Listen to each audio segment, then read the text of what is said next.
Head coach Sean McDermott did confirm earlier this morning that defensive tackle Ed Oliver is out for Sunday's game against the Jets. Oliver did have his foot stepped on earlier this week and is now in a walking boot. And while he's not ruled out for Week 3 against the Dolphins, that game will be Thursday Night Football. It will be a short week, so that will be something to keep an eye on.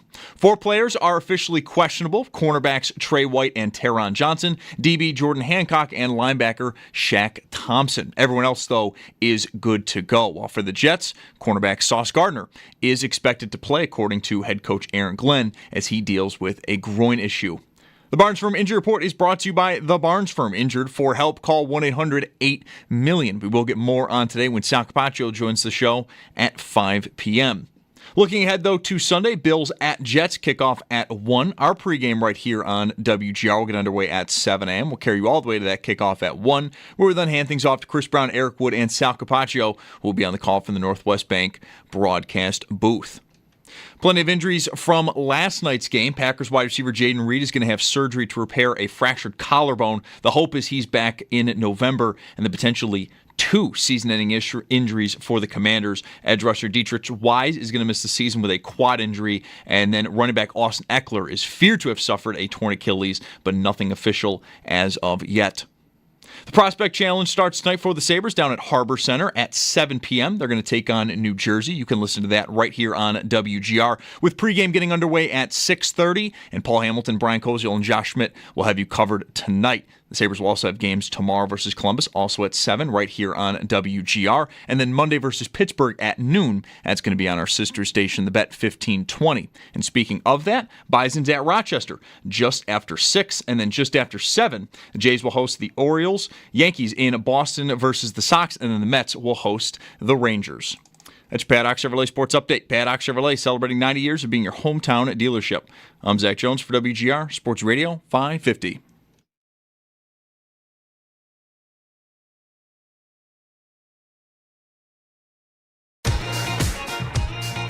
My dad's not here right now. He's still at work. So I'm going to blast him. Mike Schopp and the Bulldog. I'm going to see if there's a clean version so that my parents and the people at my school will not get mad at me. We've got the spritzer filled with water, just in case if stuff gets too fire. I'm going to set up the speaker, and I'm going to listen to Mike Schopp and the Bulldog. I think this is the best Mike Schopp feature that I've heard in a long time. I think his flow is really good in it, and I like his aggressiveness on it. And the Bulldog put not enough effort in it. I think overall his flow was good, but I don't like that mumble rapping. That was my review of Mike Schopp and the Bulldog. Didn't need the spritzer. Wasn't fire enough. No spritzer for you. No spritzer. Do you still not look at the YouTube feed in here? Okay. Yes. Nothing personal. No, I like to have it up, just to make sure, whatever. It helps me remember not to pick my nose if every now and then I look at it. So I find that helpful. But I want to give G some credit here because it is the very first ever, outside of you and me promoting it.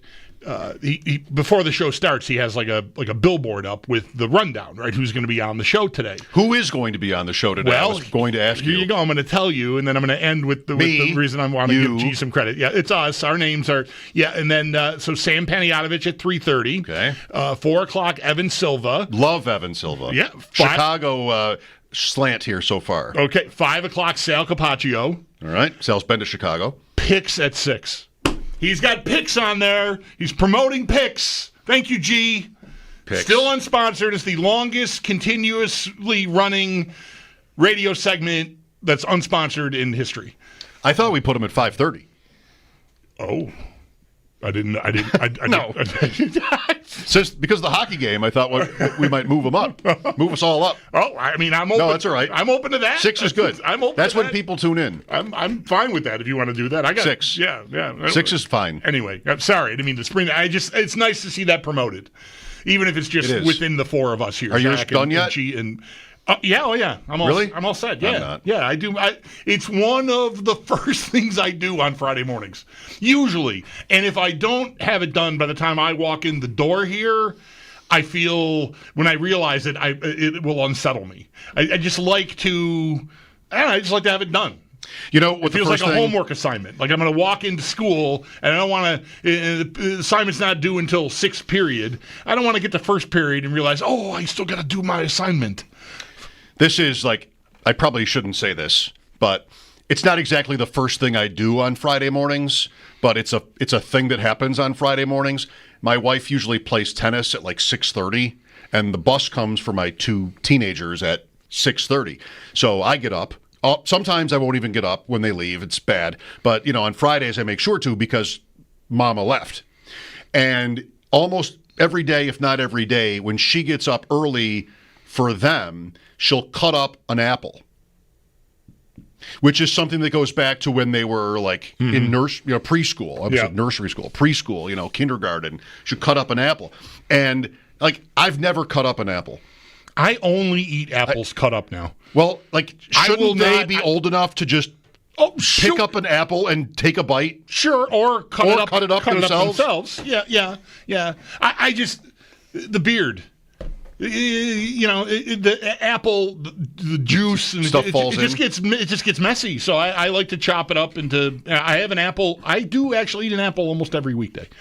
After my workout, it's but I always cut it up. I do not. You probably have never noticed. The very few times that I've brought an apple in here, I will bring a knife, like a pocket knife from my truck, and sit here and cut it up. I will not sit here in front of you and just chew into an apple with like juice running down my beard. I just feel gross. I mean, I would cut up a grapefruit or an orange. Sure. Or a lemon. Well, but not an apple. Like, just take a bite out of an apple. The skin is not your enemy. No, I don't peel it. I mean, I like the skin. I just like it. I like to control the. Hey, hold that thought. Hold that thought. Football Friday is brought to you by Celino Law. Car crash? Call Celino. And, call the 8s. And by Crosby's Pizza and Subs. Crosby's Hometown Fuel. Game day ready since 1922. You were saying? I don't remember. I was just carrying on about cutting up apples. I don't really know what else I was saying. I'm just sort of deadbeat dad because I'm not going to cut the apple up. She now cuts them up before she leaves for tennis.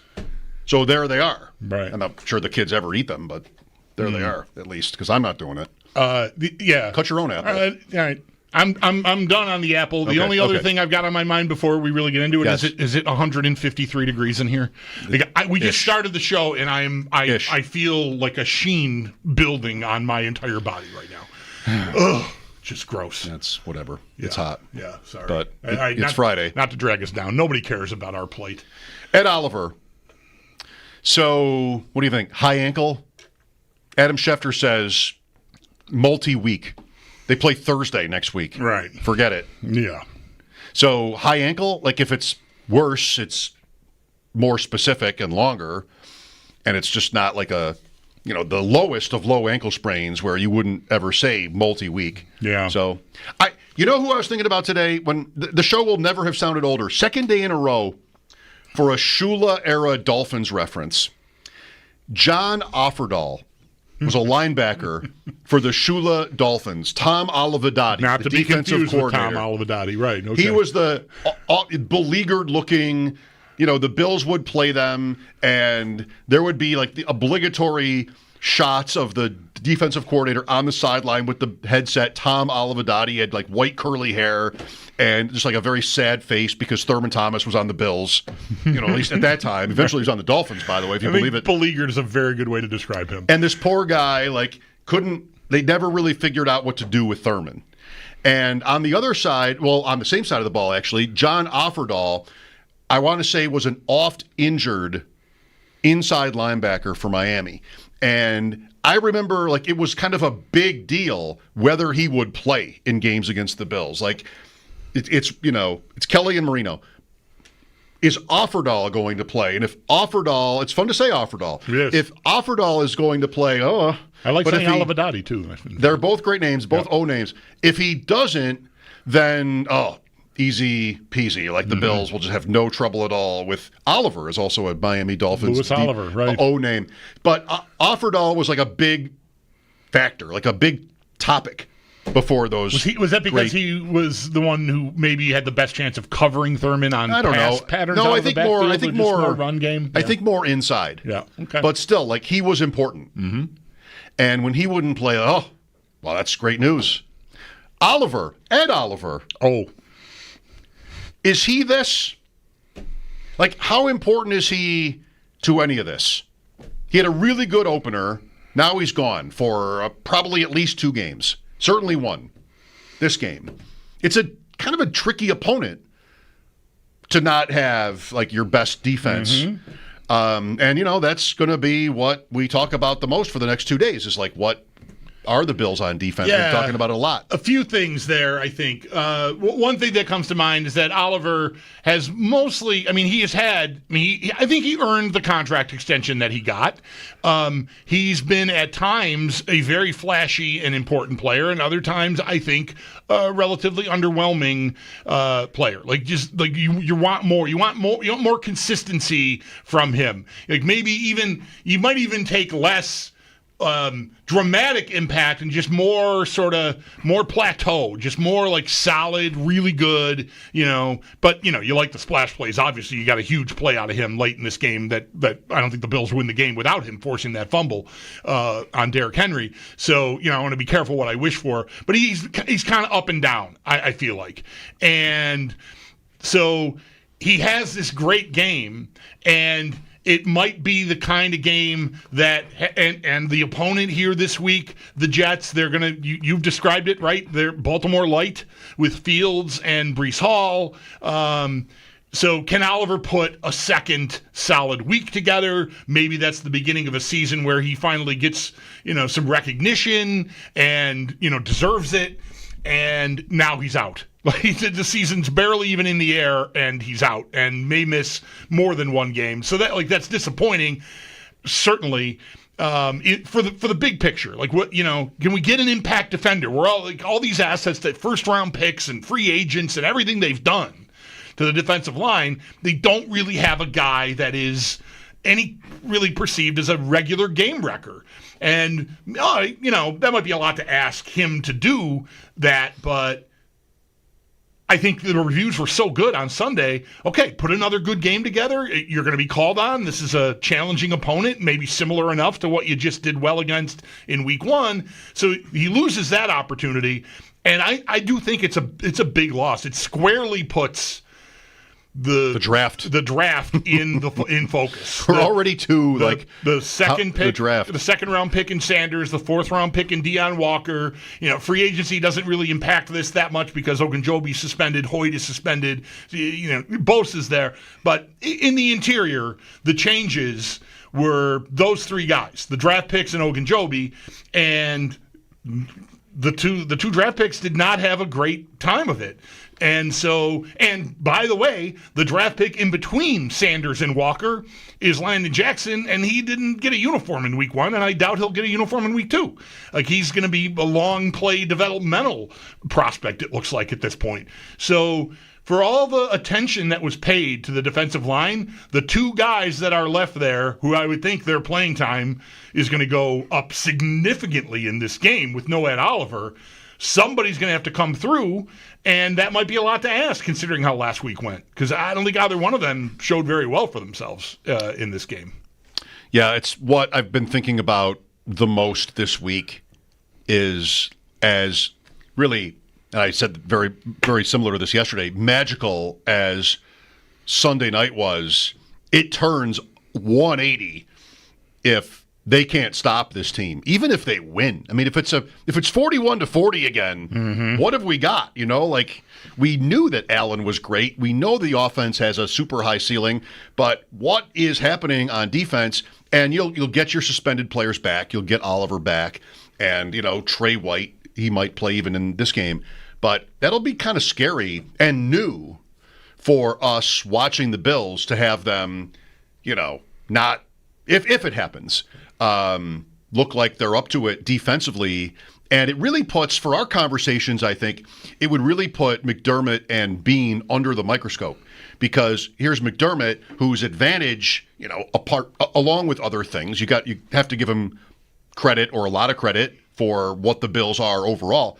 but it's really like defensive acumen and being able to, despite certain adversities, make the defense sing. And now you've got Bean, who poured, with McDermott along, poured the draft capital into the defense, shunned receiver again. I say again because I'm going to ignore that for the last 2 years their first pick was a pass catcher. Still, like this is what they did this year, and will it matter?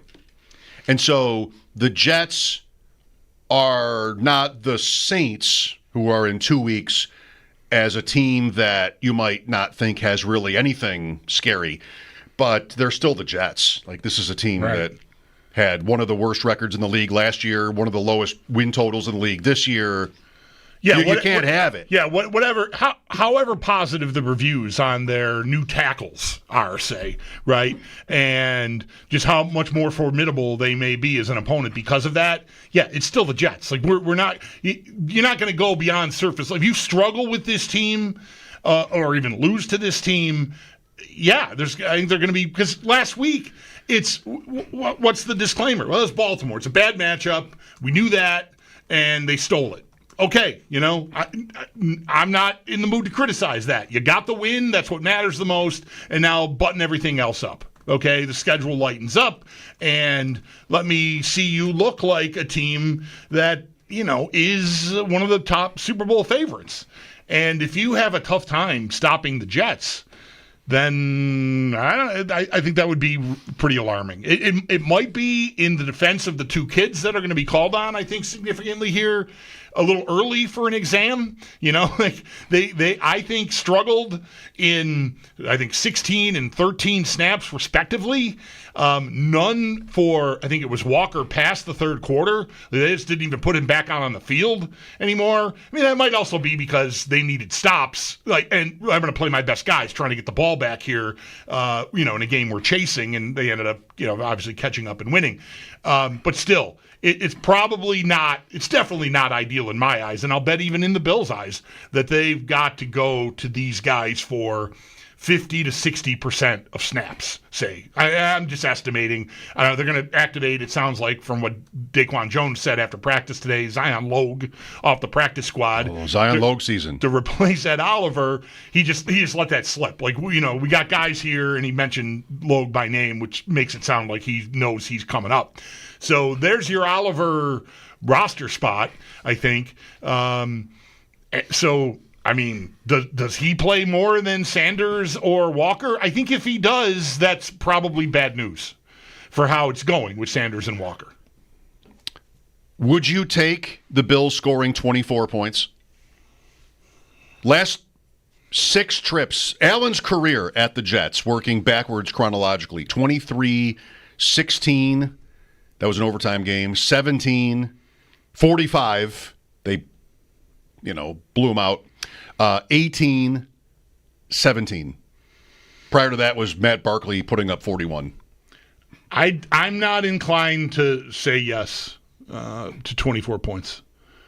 I would hope that that's enough to beat the Jets, but with no Oliver and the way they looked overall last week, again, against the Ravens versus against the Jets. At home, though. I'm afraid you might need more than 24 to beat this team. It was a home game, and it was by the end of the third quarter, almost, right. 40. That's not to, you shouldn't ignore how the game ended. I mean, they did get stops in the fourth quarter, 3 in a row, including the takeaway. So the total is 46.5, and at where I'm looking now, and the Bills are 6.5-point favorites, so that's easy math. 26.5 to 20 is the implied total. I got another one for you. Go on. Would you take 4-1? Jets, Dolphins, Saints, New England. Boy, it feels greedy to say no, but you should be, what you said, 6.5 this week? Yep. The other games are all, at the moment, higher the than that? headlines are all higher than that. The Jets, last Friday, the Jet game was 8.5. But the Jets looked good, and the Bills' defense did not look good. I also want to say no. I'm usually I feel like with a would you take, I can often be pretty, I don't want to be a pig. Sure, that's fine. 4-1's fine. I mean, 4-1 would be a good record, obviously, but with who you're playing, Who do they lose to? I don't think I want to settle for that. I mean, if you lose to the Jets in week 2. What? You lose, and maybe that starts a whole, well, the Jets are actually really a lot better than we thought they would do. Okay. Miami at home, the Saints, New England in a night game? No. I'm not signing up for any of that.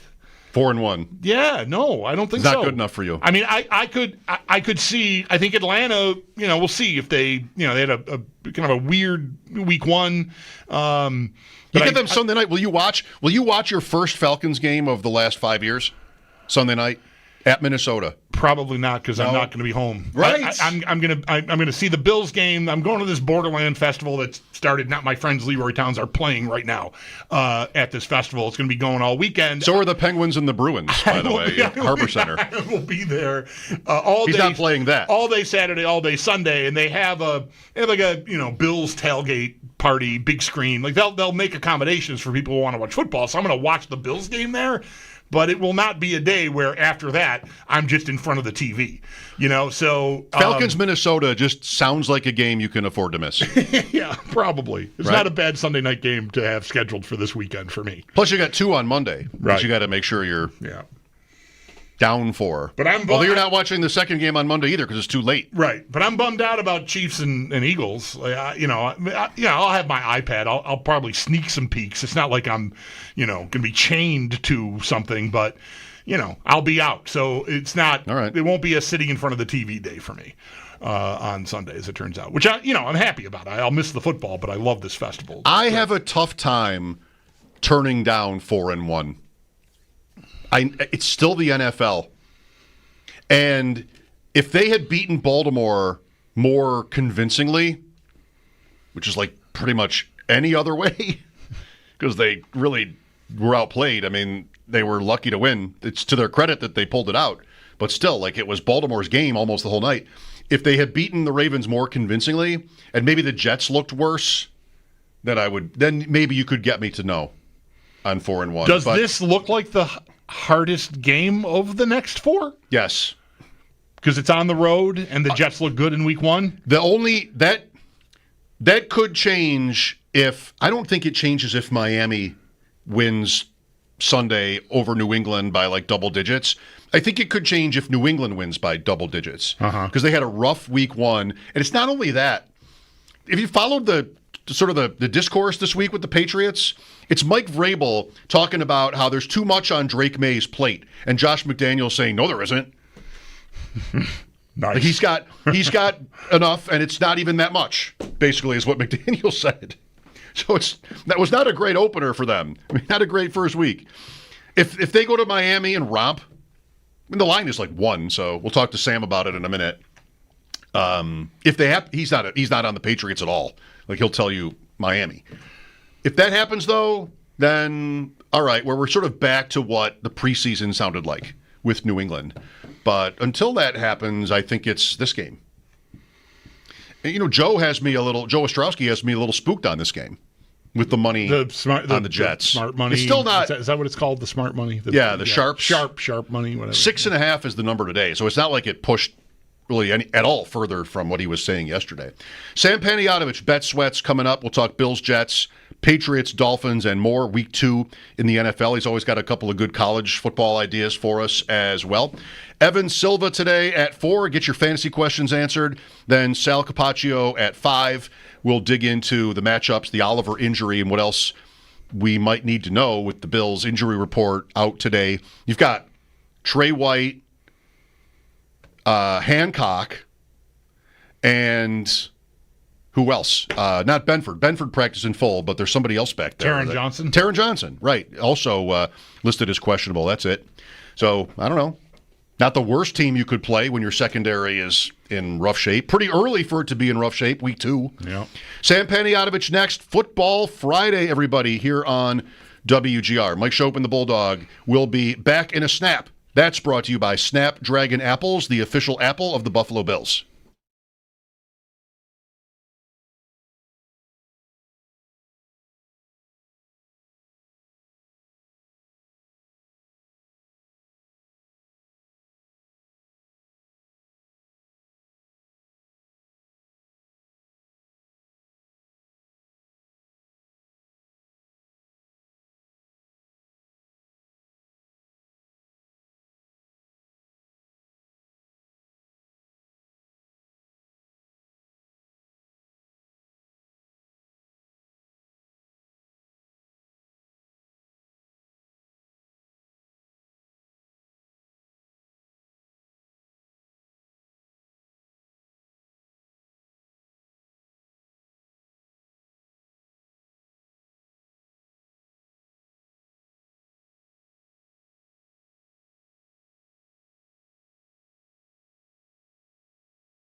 We've been living in sin so long, all the feels are gone. Fella stopped me on the street last night, said everything's alright. Roller coaster, make it through the day alright. It seems your meal ticket is gone, but life goes on. I could never imagine something better. Yeah, right. Now you're cooking on high heat in the middle of the street. Roller coaster, take me to a better time. Let's go! All sing your high line with the roller coaster of life. Yeah. It's time to all choose your timeline on the roller coaster of life.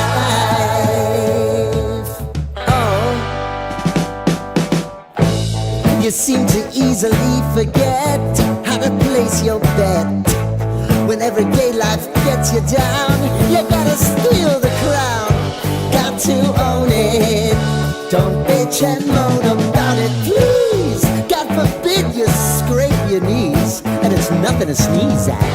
Oh, I've told you over and over again. You gotta get both hands around it and make your own plans.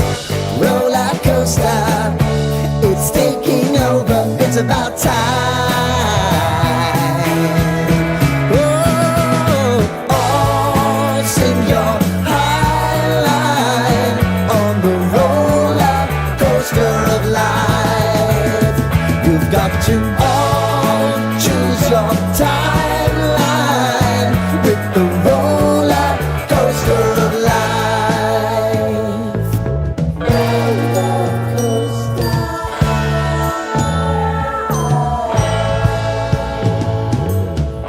I want to go down the rabbit hole, down the rabbit hole of life.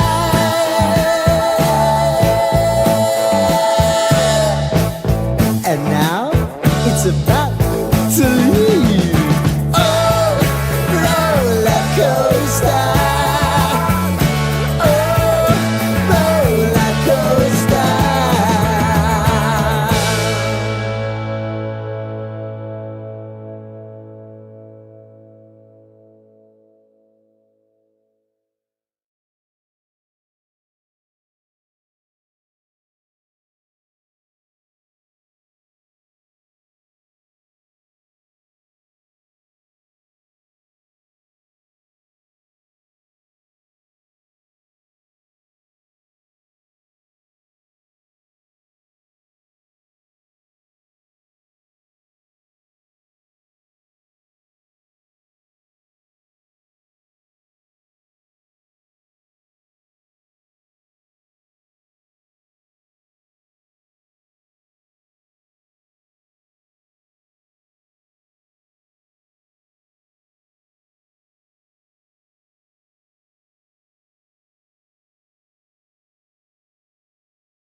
Mike Schopp and the Bulldog Football Friday. Sam Panayotovich coming up. What'd you think last night? I was mostly thinking about how, and I don't remember who this quarterback was last year, but I feel like on a Thursday late in the show, I talked about not really believing in a guy, and then he had a great game. And I felt kind of like that was Jordan Love last night. Because we talked about it, like, I'm not sure I don't know, I'm not all the way there. I'm not sure he's, even on the Herbert level yet or what. And he looked really, really good. I kept thinking, he's 3 years in here as a starter. I mean, he's 6 years into his career, but he sat there. So he's been playing this is his third season as their starting quarterback. And here's a primetime game against a big shot from last year, a NFC conference finalist. And it was like Josh Allen in 2020 wires were tripping for me all over. Like it is like a coming out party for, not that people don't know who Love is. I mean, you've been voting him for MVP for 2 seasons already, I think. I had a bet. But last year or the year before. I just sort of thought I wonder if Packers fans are really feeling it right now. Like, look at this guy, look at our guy. Like, here's Big Bad Washington with Jaden Daniels, the Rookie of the Year, and Love was really, really good. I mean, he missed some throws here and there, but he missed Golden. Yeah, twice. And that reminded me of Mahomes and Worthy, where how good Mahomes is, but then there's the new hot rookie and he's super fast. Same college even. Like they just couldn't click, and that was Golden last night. Sam Panayotovich with us on the West Her Hotline, co-host of Bet Sweats on the BetMGM network and also the Bet 1520 and the Odyssey app. I know, Sam, hi. You were on Washington. I wondered if when I lose a bet, and I'm not sure you actually bet it, but when I lose a bet, I can often sometimes you just okay, I was wrong, and other times you might think, well, this is what should have been right. I was actually right. My account doesn't reflect it, but X happened. How are you on that game? Because you guys were kind of, and I was with you, sort of mocking the Stephen A. Smiths for pumping up Green Bay after the first game, and I don't know, maybe they are that good. Maybe they are. I still don't believe that they're the second best team in the NFL, like he was saying. But, their defense was completely dominant against the run. I mean, Washington ran for 2.7 yards per play. Yeah. That makes it much more difficult on the quarterback. I also think they didn't run Jaden Daniels a lot, which was a little surprising. That's what got them going a lot in games last year, the ability for them to do whatever they wanted on third down. And it just always felt like they were in 3rd and 6, 3rd and 7. But I'm not certainly making excuses. I mean, Green Bay at one point was outgaining Washington 400 to 150. So never was that a bet that I felt good about. And yes, I did bet it. I can send you a screenshot of the losing bet. That's okay. I believe you. Did you? So I remember we first started hanging out last year, and you were talking about Jordan Love MVP. And I don't know if you made the bet last year. I don't know if you made it this year. Jordan Love is the 3rd favorite now at BetMGM to win the MVP. Man, he could win it on Parsons' back. He could win it on the back of that defense, which I don't mean as an insult. I've always thought he was really good. He never takes a sack. They just don't have the volume in their pass offense, and they're in a great division. But if they're superior in that division with what their defense looks like, yeah, he could win. I don't have a bet this year. I did before, but that's kind of how I roll. I have Prescott this year, Sam. You had it too early. I'm never wrong, just early. Right. It's okay. Well, Parsons looks like he had, even though he's not, I don't know what the snap count was from last night. I did not go find it this morning. But it just felt like every time he was on the field, he made a difference. I can't believe he only had half a sack. I thought he was going to have at least 3. There was that one play where he just came barreling off the edge, and somehow Daniels was able to sneak out of there and kind of move forward for a yard or something like that. But he's just so explosive. And I knew that the defense would be fine up front. I wasn't so sure about the secondary, but if you can put pressure on quarterbacks like that, it makes your secondary better by default. So that'll be an interesting season to follow, obviously, in Green Bay. They now have the shortest odds to win the NFC. And you look at the power ratings, it's basically, Buffalo, Baltimore, and Green Bay. That's where we're at right now as of 17 games this season. But I was definitely impressed, and I also think this. Maybe Detroit's going to be okay. Maybe Detroit isn't completely deprogrammed. Right. Maybe Green Bay's just really good. Yeah, what did you say this morning? The transitive property? We're all doing that in weeks. Indianapolis is interesting for that. They bury Miami. Is Miami that bad, or is Indianapolis actually good? It seems like just quickly on those teams and this weekend that maybe the markets are not impressed with the Colts. And they're also, like yourself, I think, not done with the Dolphins. Well, the Colts are only a 1.5-point favorite at home against Denver, so that's respect for the team, no doubt. And we do that segment on our show. I love it. It's called Where's the Room? We just talk about the 5 most public sides. I think through 3 weeks of college, the room is 3-12, and 1 week of the NFL is 1-4. the room is on Denver, which is not really surprising. Oh, I get that defense. All I got to do is win by 2. Yeah, that's going to be a popular bet. Indy's got a good offensive line, guys. They can hit you right in the mouth and do it over and over again with Jonathan Taylor. And if they get wiggle room on the runs, Daniel Jones with time to throw can actually make throws. I know people think he's this bust, but he's fine. He's a serviceable quarterback on a decent team. As for Miami, I hate it, but I did it. I bet the Dolphins -1. I'm going to keep fading this Patriots thing. I think they stink. Yeah, you've been saying it. Yeah. Last week you were right. How much of an opportunity is there recognizing? I mean, I know from learning so much talking to you and Joe for the last couple of years, Sam, that the people putting these numbers up, they know what they're doing, right? They're not going to be had. But I wonder if there's, somewhere on the margins because of overreactions to week 1, is there anything that stands out to you, like a spot where you could really maybe take advantage of maybe the public overreacting to how somebody played? Indy might be a great example of that, but we already kind of covered it. I just wonder if week 2 is, early in the year is an opportunity to take advantage of something. Well, I can tell you this. I know some really respected guys in Vegas that bet Kansas City. They bet that this morning. They bet +1, and they bet money line at like +105 or something like that. And you're starting to see some picks in that game in Vegas and offshore. It just looks so easy to take Philly -1 at Kansas City for so many reasons. Philly just beat them in the Super Bowl. Philly's healthier. You got multiple guys banged up for the Chiefs. I don't know if Worthy's going to play. We know Rice is suspended. Kansas City has never really been a team that I'd like to go against when they're at home, especially as a home dog. They haven't been a home dog since 2022. Which is wild to think that. Ironically enough, against Buffalo, and Buffalo won that game in Week 6. But when you see people like run away from Kansas City, that's usually a good time to get on it. And clearly from an urgency standpoint, they really don't want to go down 0-2. I'm not going to say that like they care more than Philly, because Philly obviously wants to win this game as well.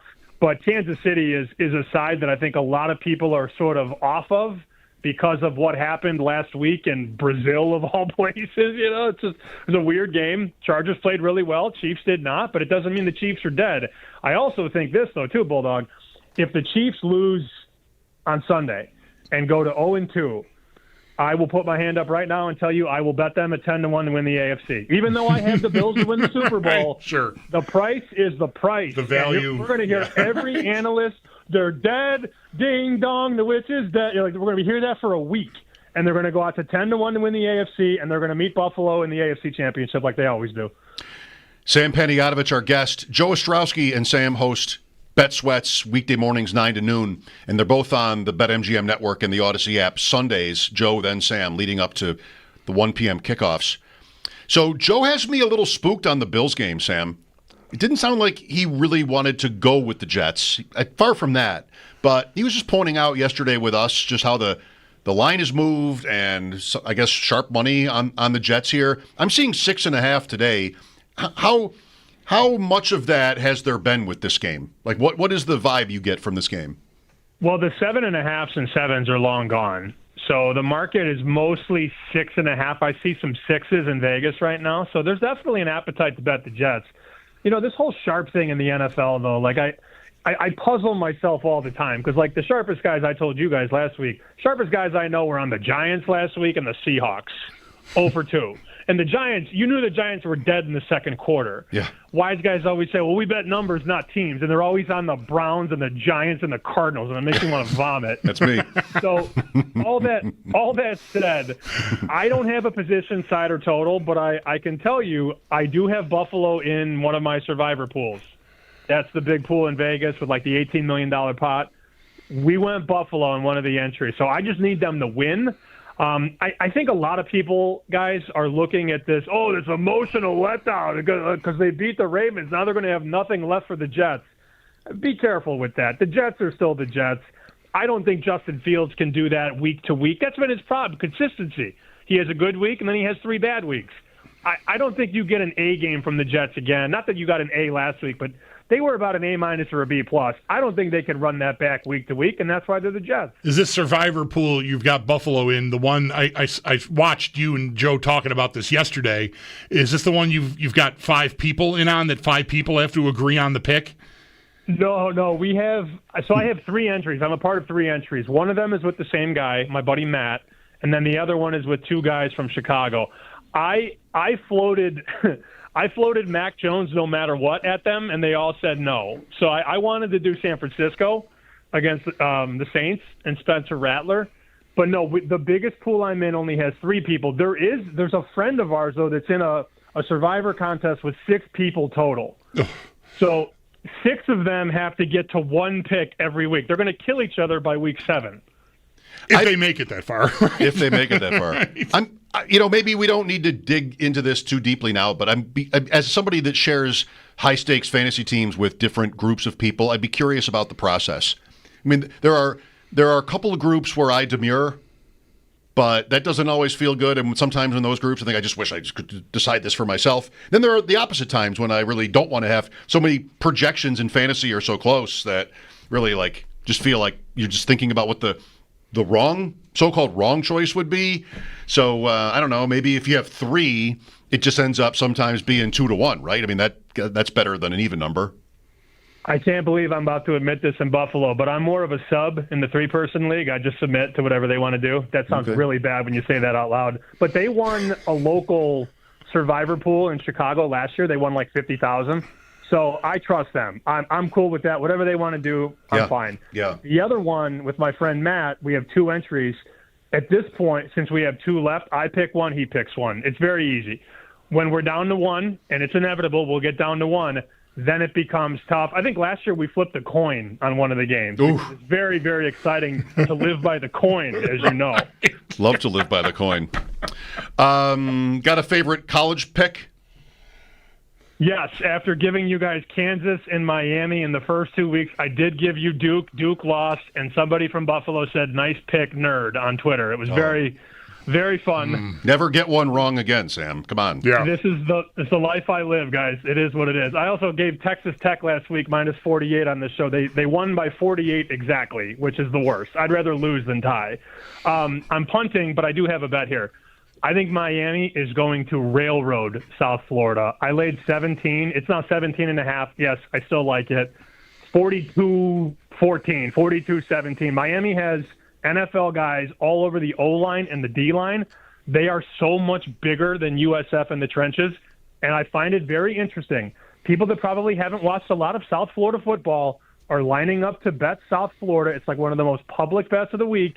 Yet the line has moved from 15 to 16 to 17 to 17.5. Mm-hmm. Follow the money there. This is a huge mismatch in size and speed. Miami might score their first 4 trips on the field. So I laid 17. I would still lay 17.5. This is because South Florida beat Florida last week. Real quick before you go, I loved the pizza story this morning. And my son at 15, I mean, he has always been a great eater. Like no matter what it is, my wife's a vegetarian, no matter what it is, restaurants, like he never he doesn't want the kids menu, like he's always kind of had a grown-up kind of palate, so to speak. This guy, always plain hot dogs, though. No. I cannot get him to ever put anything on a hot dog. I believe I said this morning, if you eat a plain hot dog, you can't be trusted. You did. You went off on plain hot dog eaters. Chicago has those. That, right? Chicago has those big tomato chunks, and what is that? Salt and is it poppy seeds? I don't know what's going on there. There's a lot happening there. Yeah. I mean, I don't need that from my guy, but just pickle relish. In Chicago, they call it dragged through the garden. Mm-hmm. So it's got mustard, tomatoes, pickles, sport peppers, kosher salt. Right. Some people get even weirder. They add even more things. I just go mustard. I also, as a Chicagoan, I don't care if you put ketchup on your hot dog. Some people would say that you deserve to be burned at the stake if you put ketchup on a hot dog. I personally don't care what you put on your hot dog. Just put something on it, for the love of God. I also really don't care what you do, but I like teasing people who put ketchup on their hot dogs. Because I feel like ketchup on a hot dog is something a 9-year-old does. Yeah. I want chili sauce. Except for Mike's son, obviously. Yeah, he just will not. Who never did. He will not. But anyway. Thank you, Sam. Good luck. I can't believe I don't trust your son, buddy. We'll talk to you guys next week. Yeah. Sam Panayotovich, Bet Sweats, weekday mornings 9 to noon, and Sundays leading up to kickoff with Nick Costos on the Bet 1520 and the Odyssey app. Evan Silva at 4. Mike Schopp and the Bulldog Football Friday continues next. This is WGR.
Right now, caller 5 at 716-221-4WGR. That's 4947.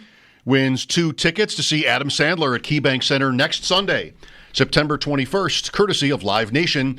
Tickets available now at Ticketmaster.com. Sunday is the PLL final.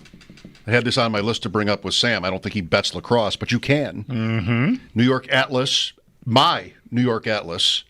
At Denver, or versus Denver in the final. Yeah. Is there any sort of personal connection other than them being the New York team? It's the face-off guy that we like, or that I like, Trevor Baptiste, who played for Saskatchewan against the Bandits in the indoor finals. Okay. Taking draws. He didn't dominate. He's been, I think, maybe like the best ever in face-offs on field. He's one of them. And so it was kind of him. My son and I went to see PLL games a couple of years ago in Virginia, and, it's light blue. I'm a sucker for light blue jerseys. Okay. I like these Cubs jerseys today, but they look like the Expos. And I have never seen them before today. I was told that they wear these every Friday at home, the City Connect jerseys. Oh, that's what that is. They're all, the numbers and the color is like the 70s Expos road jerseys.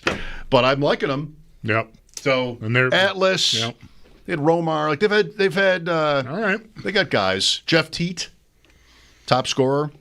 Denver's favored, though. Sunday afternoon, 1.5. The smart money's pouring in on Denver's maybe better. I don't really know a lot about Denver. But that's on Sunday. Last night, man, we'll talk to Evan Silva in a minute. Just quickly, one main event team of mine with friends. We have 4 commanders, and we lost week 1. Daniels, Krosky, Merritt, Debo Samuel, and Ertz. And it's a little bit too many for any team for my taste. Like, what do you do? And luckily, like I asked Sam about this, have a kind of a group chat. And the thinking was, and I didn't oppose it, let's just go Daniels, Debo, and Ertz for this game. I mean, Krosky, Merritt with Eckler still active, and now he's injured. And it was a rough night. But Debo scored late. Ertz scored as well. So 60. You got something there. Yeah, we got 60 out of it. I know that because we have Debo on our team. We have Krosky Merritt too, but we didn't play him on our one team. But we had Debo, and I fell asleep with really looking like the only play he made all day was a kick return, which I don't think you get any credit for. No. If you got him in your lineup as a flex or whatever we had him in as. But I woke up to see a late touchdown and I think 17 points. And like, okay, but I guess I'll take it. Evan Silva established the run. Are we jamming Keon Coleman into our lineups this week? That and more with Evan after the break. Mike Schopp and the Bulldog here, WGR.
look, this won't be hard. Just search it. Just like, hello, phone, where is Mighty Ducks Game Changers? Like Disney Plus. Great. Look how easy that was. Go to Disney Plus, not there. Only the trailer. Oh, boy. I don't know. Yeah. All the other Mighty Ducks things are there. The one show thing has she never wants- sounded older. The Yeah, show has I know. The best. Now I'm going to get defensive. Just point out that my daughter is 13. All right. I mean, I can't be that old if I'm not Larry King. Now the show really sounds old. Who's that?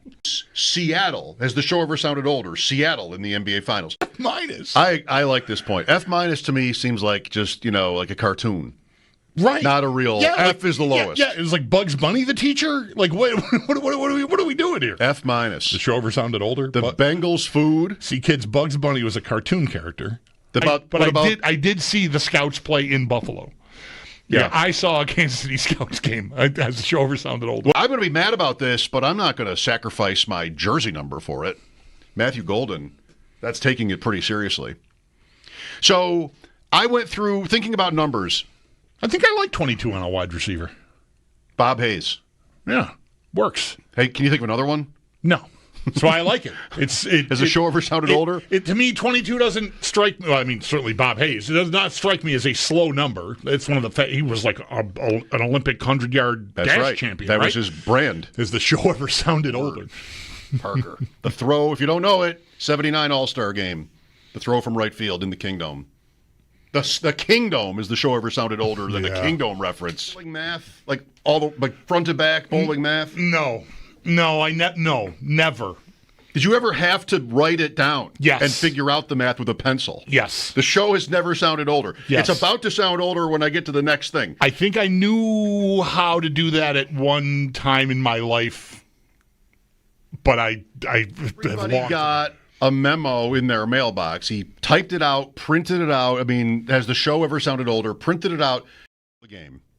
They just stole the game, right? If you think about that, how that term is used in other sports, how is it? It's Dominic Hasek, Has the show ever sounded older? Like, it's just you get outshot badly, but you still win. And you win in that comparison, you score late to win, right? You're down 2-0 with 3 minutes left. It's like the 07 team maybe is a better Sabres. You stole the game. They did a lot of that in those.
Bad news for the Bills as Ed Oliver will be out this Sunday against the Jets. Oliver got his foot stepped on earlier this week and is now in a walking boot. And while not ruled out for Week 3 against the Dolphins, that game is going to be Thursday Night Football, so it'll be something to keep an eye on with it being a short week. 4 players are officially questionable: cornerback Trey White and Taron Johnson, defensive back Jordan Hancock, and linebacker Shaq Thompson. Everyone else should be good to go, while for the Jets, cornerback Sauce Gardner is expected to play, that according to head coach Aaron Glenn, as he deals with a groin issue. The Barnes Firm Injury Report. It is brought to you by the Barnes Firm. Injured for help, call 1-800-8-MILLION. We'll get more on today when Sal Capaccio does join the show in just about an hour at 5 p.m. Looking ahead, though, to Sunday, Bills at Jets, kickoff at 1. Our pregame right here on WGR will get underway at 7 a.m. and carry you all the way to kickoff at 1. We'll then hand things off to Chris Brown, Eric Wood, and Sal Capaccio, who will be on the call from the Northwest Bank broadcast booth. Some injuries from last night's game. Packers wide receiver Jaden Reed is going to have surgery to repair a fractured collarbone. The hope is he'll be back in November, while the Commanders may have lost 2 players for the season. One we definitively know is edge rusher Deatrice Wise with a quad injury, and then running back Austin Eckler. He is feared to have suffered a torn Achilles, but nothing official on that as of yet. The Prospect Challenge starts tonight for the Sabres down at Harbor Center. 7 p.m. They're going to take on New Jersey. That can be heard right here on WGR with pregame starting at 6:30. Paul Hamilton, Brian Koziel, and Josh Schmidt will have you covered this evening. And then the Sabres, they'll also have games tomorrow versus Columbus at 7, and then Monday versus Pittsburgh at noon. And then in baseball, Bison's at Rochester just after 6, and that game is on our sister station, the Bet 1520. That's your Paddock Chevrolet Sports Update. Paddock Chevrolet celebrating 90 years of being your hometown dealership. I'm Zach Jones for WGR Sports Radio 550.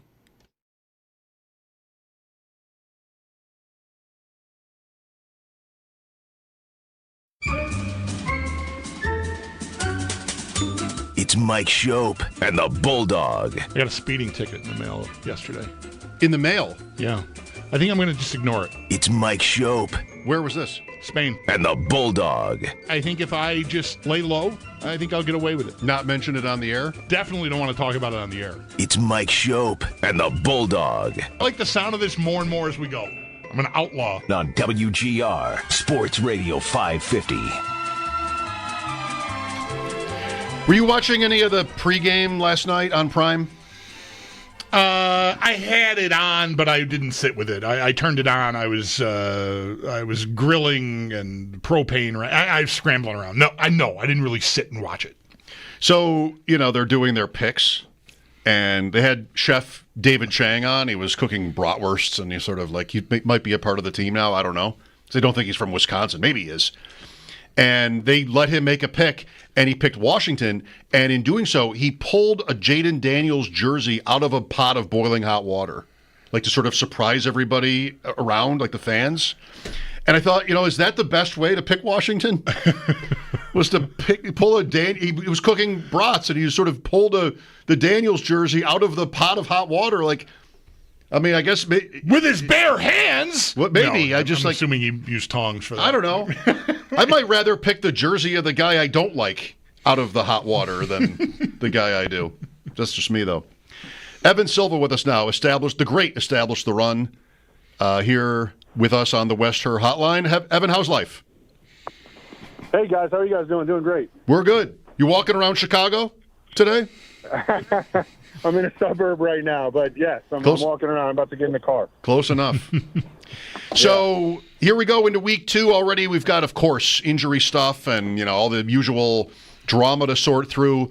One Bills fantasy question I think that's really good right now for you is how high you'd want to rank Keon Coleman, either for this game against the Jets or just in general.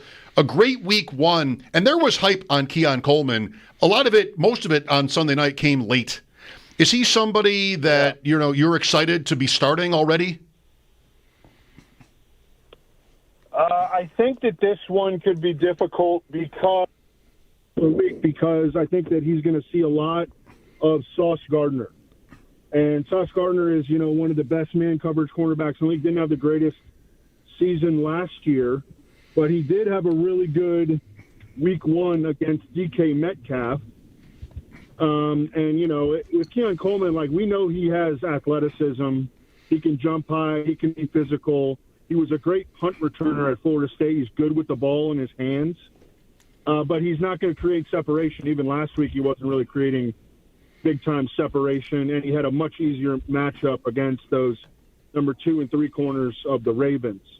So I'm not expecting him to repeat what he did last week, but I do think that he is a fantasy starter because he's getting those full-time snaps, and I think that this game could shoot out a little bit. The total has come up, especially after Ed Oliver got declared out. Yep. And so I think that there will be some scoring on both sides from both the Jets and the Bills. Yeah, you mentioned the matchup, and if Gardner follows him around or is just on him often enough, that certainly serves as a deterrent. I'm wondering, Evan, if the fact that 10 of his 11 targets came in the fourth quarter, the Bills were in comeback mode, that changes how the Ravens are defending. I wonder if you might ding him for that. Like a fan who didn't watch the game, I can't imagine a football fan missing the Sunday night game between those two teams. But it got late, right? But if you're just a fantasy player and you're looking at box scores and looking at the stats, Coleman might jump off the page, and you might not know if you didn't watch the game that all of it came as late as it did. Well, at the same time, I would say that it's good to know that that's who Josh Allen is looking for when he is in comeback mode. If this particular game against the Jets could turn into a track meet, maybe Keon Coleman is now the guy he's looking for. Maybe Keon Coleman is going to be Josh Allen's number one receiver, and wouldn't that be nice to have Josh Allen's number one wide receiver on your fantasy team, regardless of how he scored his points in the previous game? Like, I want Josh Allen's number one receiver. We could certainly all agree on that. Yeah. It was an incredible game, of course. I wonder what else, if anything, changed your minds or anybody's mind from that game. It might be that the Bills' defense was so vulnerable. We've been certainly talking about that a lot here this week, just, in terms of the matchup with the Jets.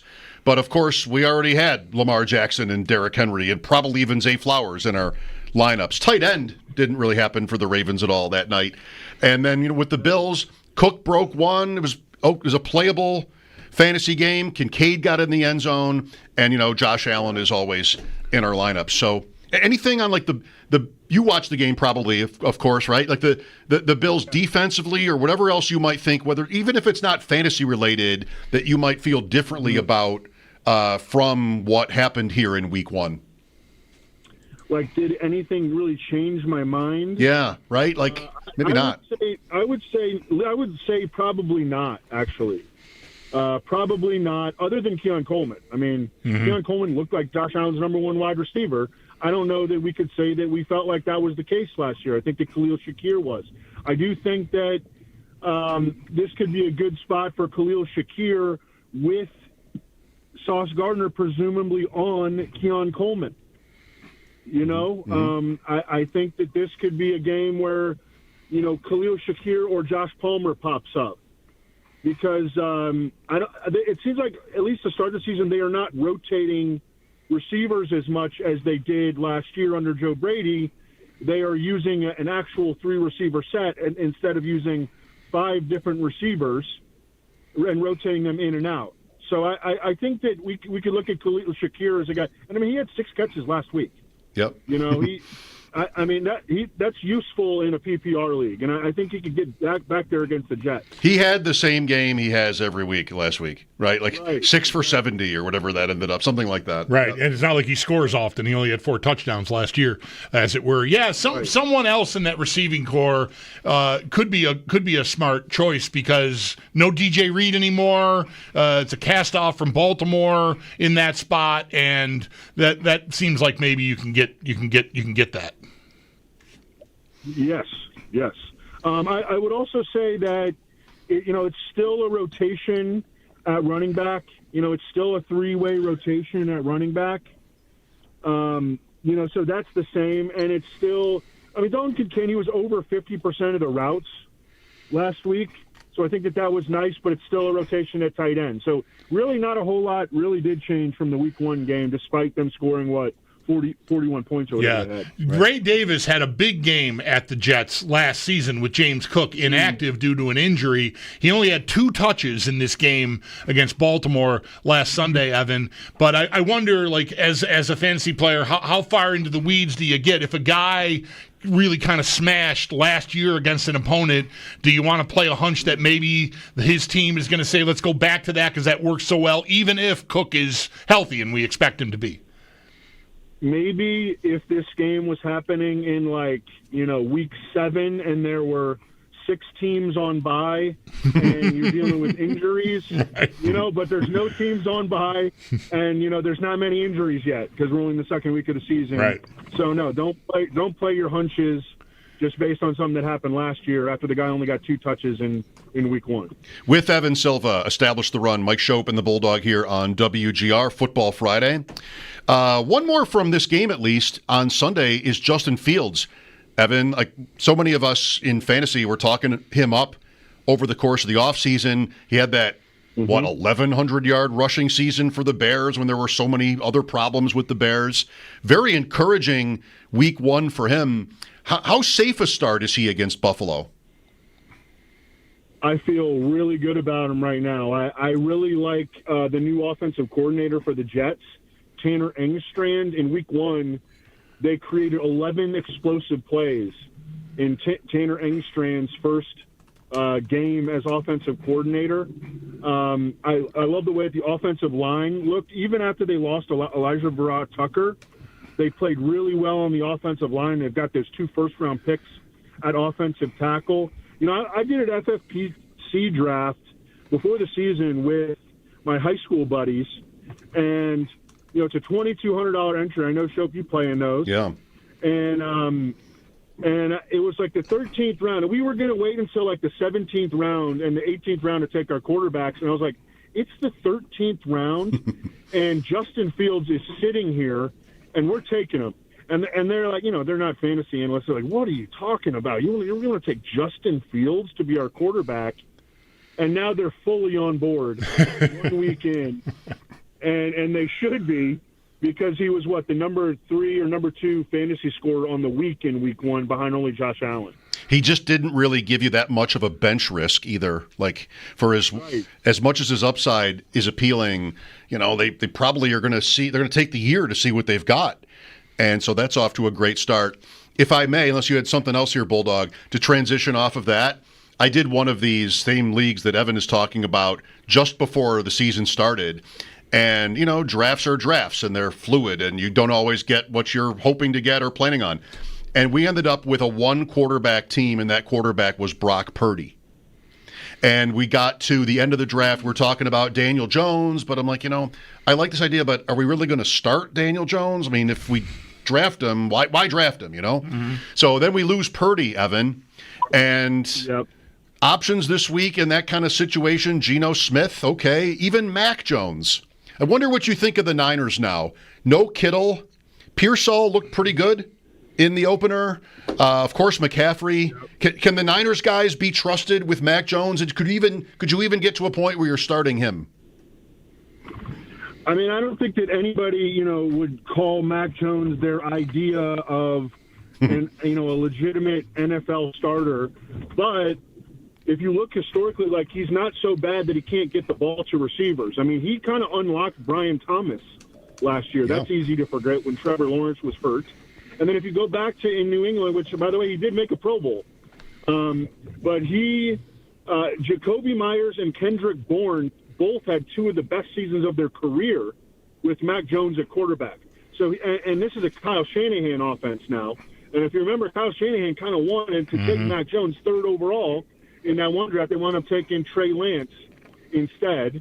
I think Mac Jones is a system fit for Kyle Shanahan, sort of like Sam Darnold was a system fit in Minnesota last year. Now the weapons in San Francisco are depleted, as you mentioned.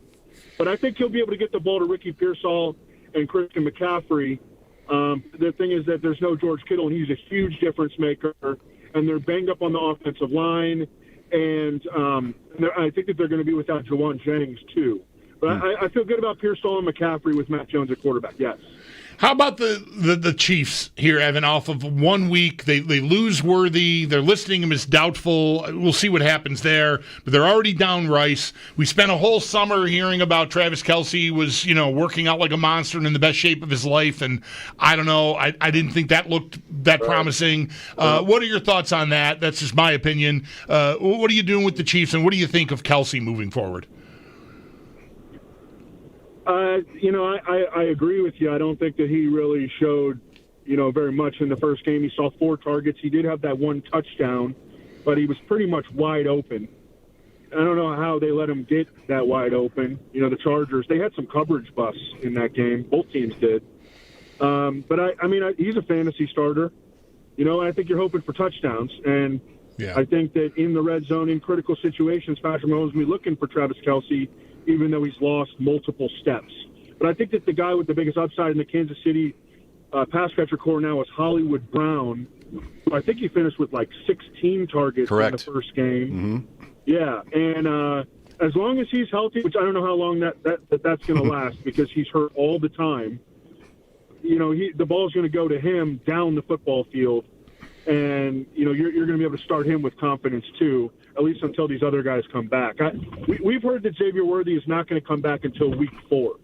And Rashee Rice, of course, is out until week 7. Okay. Bulldog, Kelce is a sore subject for Evan. Oh, is that right? Yeah. His recent engagement, I think, did not go over well with Evan. Yeah, that's I went and saw her at Soldier Field, and I'm about 99% sure that we locked eyes at one point. I love it. You're still young. There's a great future ahead. Hey, that could crash and burn, Evan. Hang in there. That's right. Cross your fingers. What has he got going for him? Right. Exactly.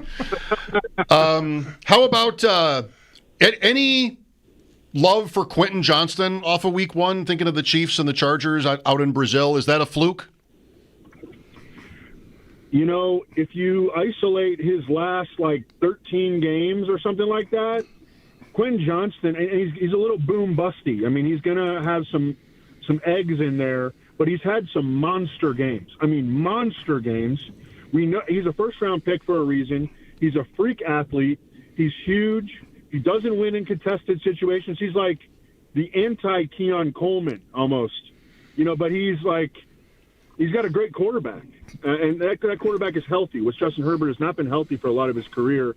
And Quentin Johnston is locked into 3 receiver sets on a team that looks like they're going to throw the ball. I think that when they lost Rashawn Slater, the Chargers looked at themselves and we're going to be a throw the ball team this year. Joe Alt is an awesome pass protector now on the blind side, and Trey Pipkins now at right tackle is a better pass protecting right tackle than he's a run blocking right tackle. So I think they're going to throw the ball more than they anticipated. That's good for Quentin Johnston. He's going to be out there a ton. He's going to drop some passes, but it seems like they're willing to eat that and live with that. And I think you're going to have to deal with some downs, but the ups are going to be really big for Quentin Johnston. He is capable of monster games. Obviously, you're not going to take any of the big guys from the Lions out of your lineups at this point, but how much concern is there, if any? Maybe it gets lessened by what Green Bay did last night against Washington. Maybe Green Bay's just that good and made Detroit look so lousy. They've got the Bears this week. Are you optimistic for their big guys to kind of bounce back after a kind of nothing burger in week one? The Lions-Packers game was the one that I paid attention to most in that window on Sunday, and it was really concerning. I mean, their offensive line got caved in by Green Bay. Micah Parsons, who really didn't – I mean, he played less than half the game in the first week. I mean, he was a terror against getting in the face of Jared Goff. I think returning home against a Bears team that they don't scare me at all from a defensive standpoint. I don't think they're very good on defense, honestly. I think they're real average. But I think going back home is going to help. And there's no question that what happened last night gives you that Packers defense is just nasty, man. Yeah, nasty at all 3 levels. They've got super athletic linebackers.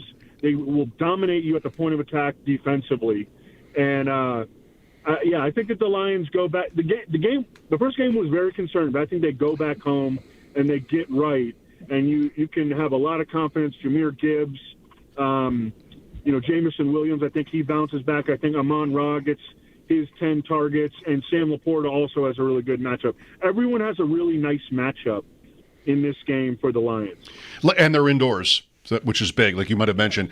Last thing, Evan, in that division as well, I know you were high on Minnesota in the offseason, just their roster overall. They get away with the win in Chicago in week one. Green Bay looks great. Detroit might still be great. And the Bears have lots of talent. What is your outlook on the Vikings? Sunday night, McCarthy in his debut, I mean, he got there. He went from, oh my God, to Offensive Player of the Week in the NFC. That's a pretty good recovery. How do you feel about Minnesota right now? I feel good about them. About the same that I did as before the season started. Okay. Yeah, I was with you. I mean, I was worried in the first half, just as anybody would be. I think that they need to use J.J. McCarthy's legs more. He ran in the 4.4s coming out of Michigan. He is a legit explosive athlete, and I think that if they can use his legs more, that's going to be a real big bonus to what he can bring to the table, because I still think he's a little bit, he's rough around the edges as a passer. I think he'll get better, and and eventually they'll get Jordan Addison back too, which, I mean, he can make plays. And because Justin Jefferson was out for a lot of training camp, that chemistry will improve as well. I feel real good about the Vikings. I mean, they feel real good about them. Great to talk to you again, Evan. Thanks as always for your time today, and good luck this weekend. Hey, same to you guys. Thanks so much. You're welcome. Evan Silva established the run. If you didn't catch it, he said, we've got Xavier Worthy out until week 4. So I know those guys. Like, I don't want to play against them because they have people that I don't have. So I bet he's right. But the Lions, do you know who the Lions defensive coordinator is now? Yes. Former Bill Kelvin Shepard. Kelvin Shepard, right. I saw him at the podium today. I think somebody that we've talked to, I think maybe Sigmund, I can't remember who, quote tweeted it, I don't usually watch defensive coordinator press conferences, but that may change with this guy. Because he was just up there, just very matter of fact, very stern. You watched it? Yeah. Okay. I watched enough of it to get the vibes. I was curious what he was, why he was reacting that way. And it was just kind of no nonsense. I don't know how his players will react to it because it was just very blunt, is how I would describe Shepard. There was no sugarcoating anything that went wrong from him in that appearance with the media. So he replaced Aaron Glenn. Right. The Bills will face Aaron Glenn. We'll check in on whether Bulldog has come to hate Aaron Glenn. The latest on that, it is Friday. We gotta ramp up. Right now, though, time for a break. We'll be back in a snap. It's brought to you by Snapdragon Apples, the official apple of the Buffalo Bills.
Out for Sunday's game against the Jets. Oliver did get his foot stepped on earlier this week and is now in a walking boot. 4 players are officially questionable: cornerbacks Trey White and Taron Johnson, defensive back Jordan Hancock, and linebacker Shaq Thompson. Everyone else should be good to go. While for the Jets, just wide receiver Josh Reynolds has been ruled out, while cornerback Sauce Gardner does not have any injury designation and is set to play. The Barnes Firm Injury Report. It is brought to you by The Barnes Firm. Injured? For help, call 1-800-8-MILLION. We'll get more on today. Sal Capaccio joins the show in just about a half hour at 5 p.m. Looking ahead, though, to Sunday, Bills at Jets, kickoff at 1 p.m. Our pregame right here on WGR will get underway at 7 a.m., carry you all the way to that kickoff at 1, where we'll then hand things off to Chris Brown, Eric Wood, and Sal Capaccio, who will be on the call from the Northwest Bank broadcast booth. Coming up tonight, though, at 7 o'clock, the Prospect Challenge starts for the Sabres down at Harbor Center. Pregame at 6:30 for them taking on the New Jersey Devils at 7. Paul Hamilton, Brian Koziel, and Josh Schmidt will have you covered right here on WGR. And then Sabres will have games tomorrow versus Columbus at 7. That game will also be on WGR. And then Monday versus Pittsburgh at noon. That game will be on our sister station, the Bet 1520. And speaking of the Bet 1520, Bison's at Rochester just after 6 o'clock tonight. That's your Paddock Chevrolet Sports Headlines. Paddock Chevrolet celebrating 90 years of being your hometown dealership. I'm Zach Jones for WGR Sports Radio 550.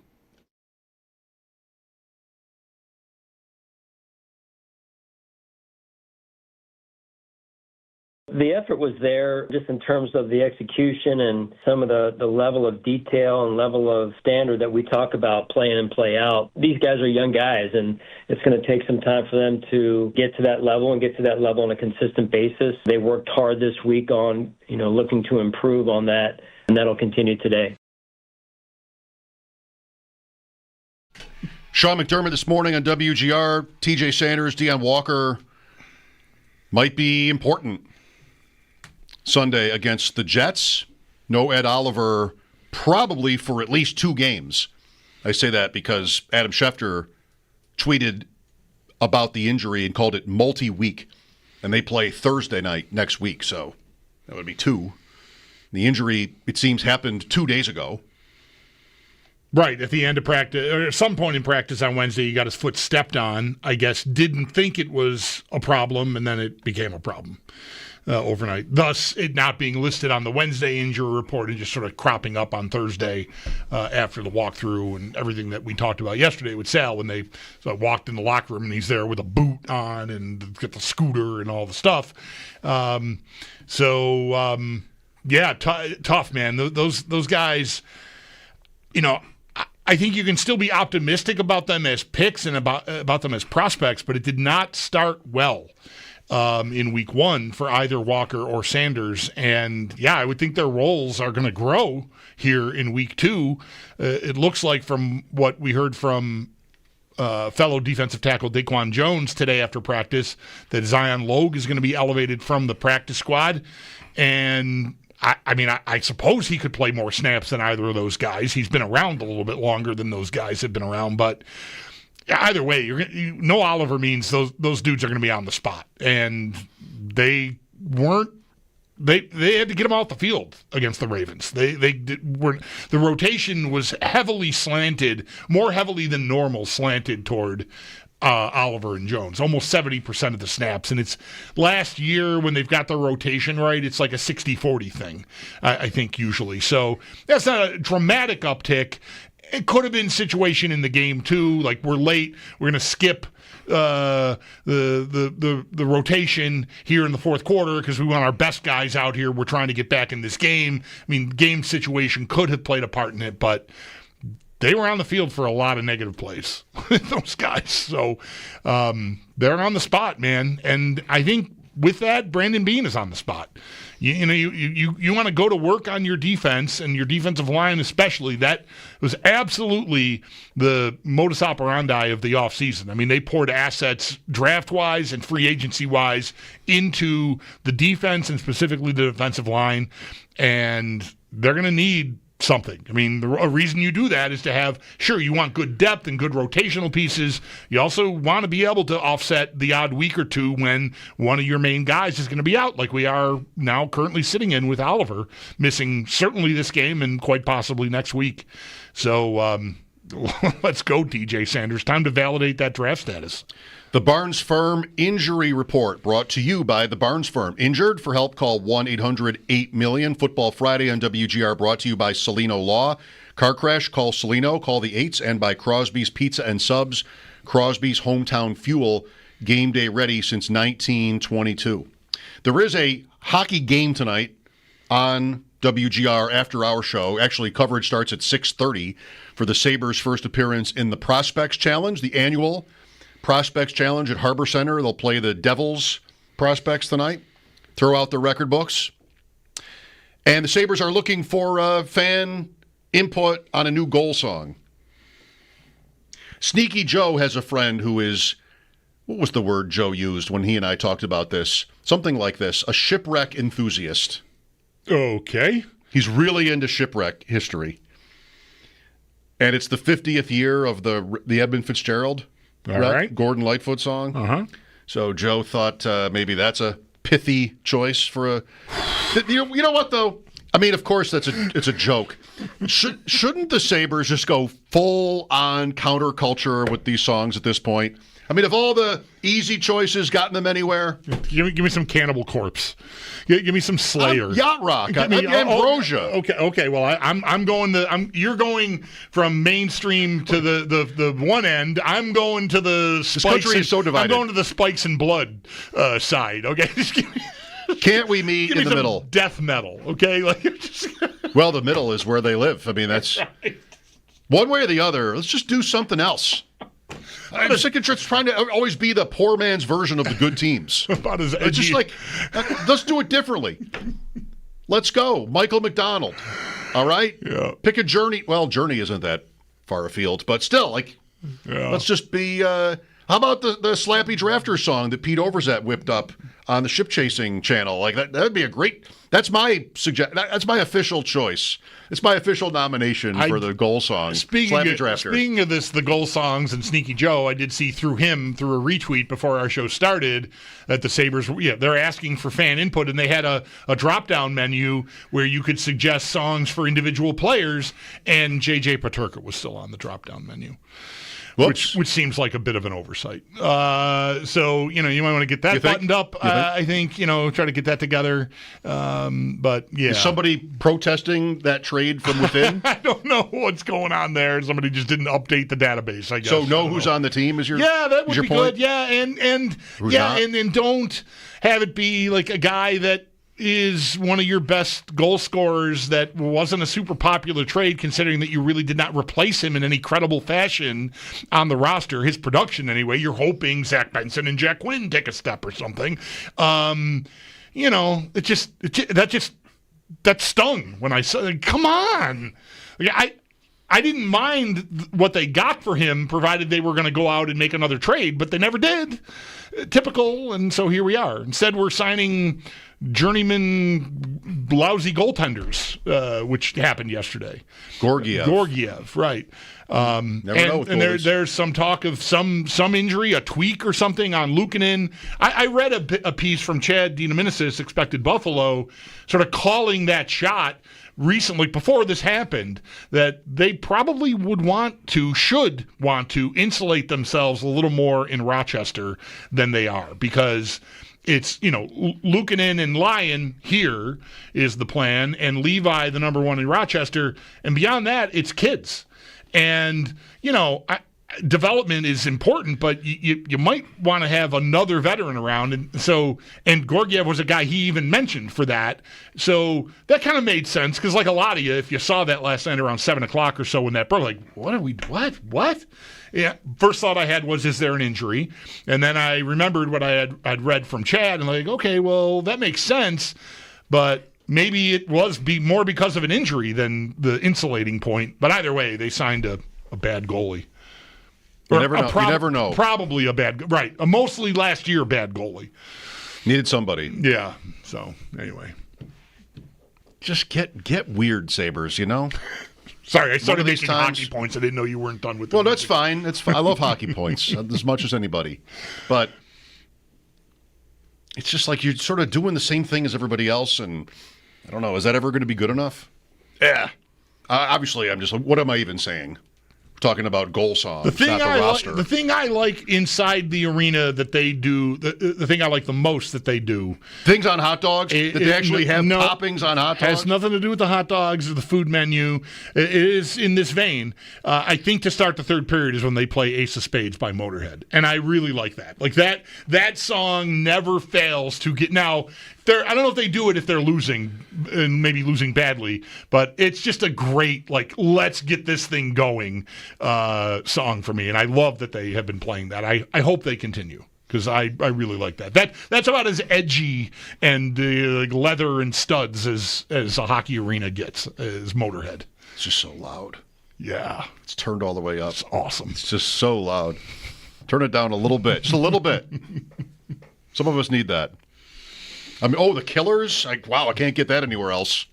I got the same. We'll see what they do. I did like on that promotion that you can actually write in how many seconds into the song you are suggesting they actually started. Like, okay. To get to the part of the song you want to be highlighted. Yeah. Okay. Some of these songs have a long beginning. That makes sense. Right? Yeah. WNBC. Like you want to tell the Sabres exactly where you want your suggested song to start, which I think is probably good.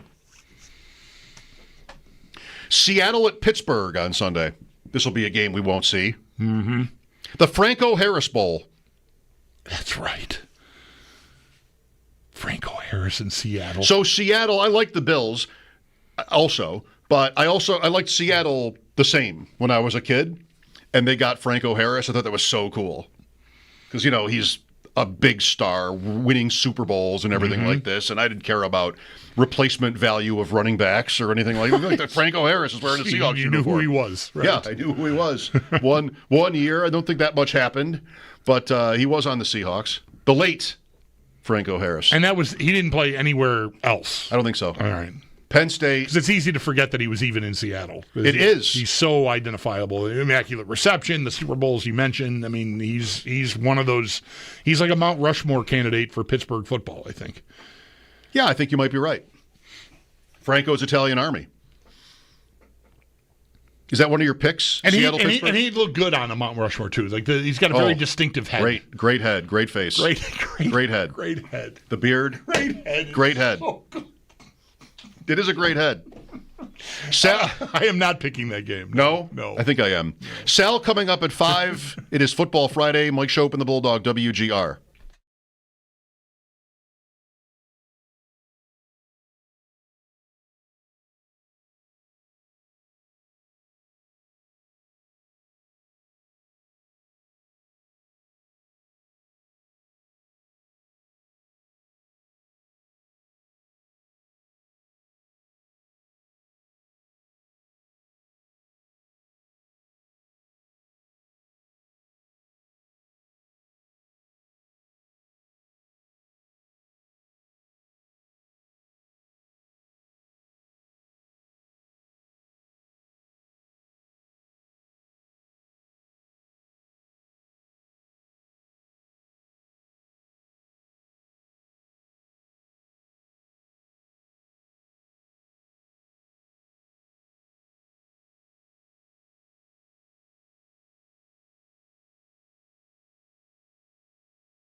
They have this Panther sound effect that is just the cheesiest, stupidest sounding thing. Big voice guy going, Panther goal scored by Sam Reinhart. Where'd you get that thing? I trapped it. Been keeping it in my bathroom at the motel, feeding it old pizza. It's Mike Schopp. If you're calm, that wondrous big cat will be calm too. But if you're scared, that beautiful death machine will do what God made it to do. Namely, eat you with a smile on its face. And the Bulldog.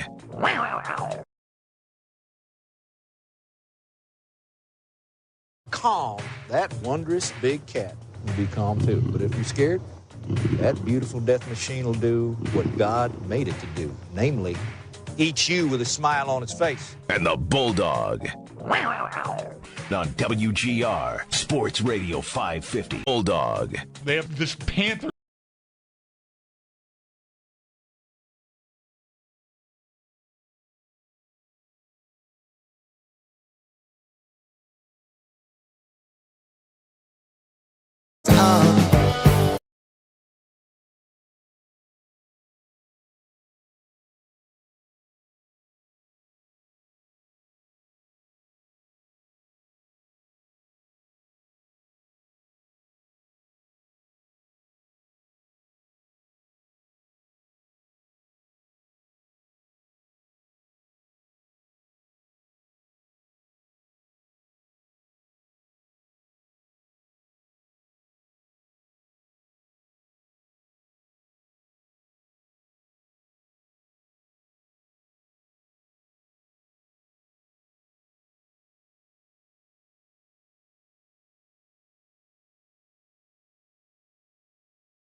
Bet when everyday life gets you down, you gotta steal the crown, got to own it.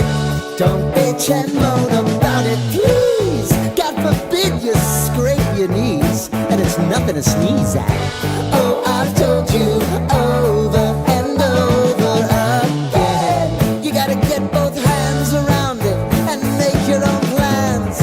Roller coaster, it's taking over, it's about time. Oh, sing your high line on the roller coaster of life. You've got to all choose your timeline with the roller coaster of life. Roller coaster.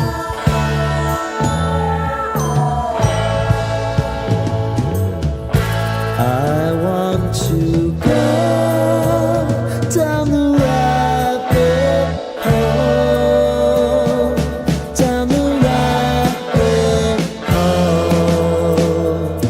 of life.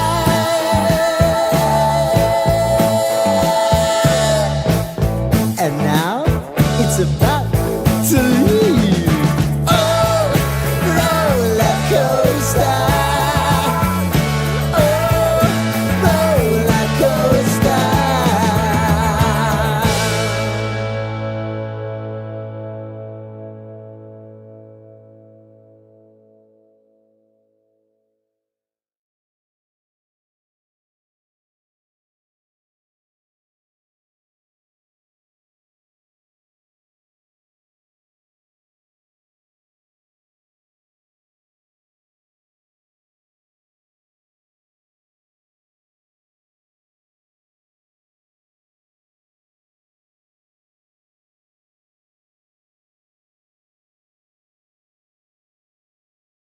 If you missed it, and I'm sure you've been talking about it or hearing other people talk about it at work today, kind of a last-minute swing in the picks last night when it wasn't my turn, blurted out Washington +3, and then Bulldog's all like, oh, it's my turn.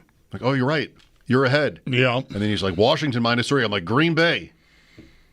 That's how scientific this is. I should have just gone opposite you and shut my mouth, and I'd be up by 2 games instead of tied. But it was more the principle of it. Like, right. You had to go first. Right. I'm the captain now.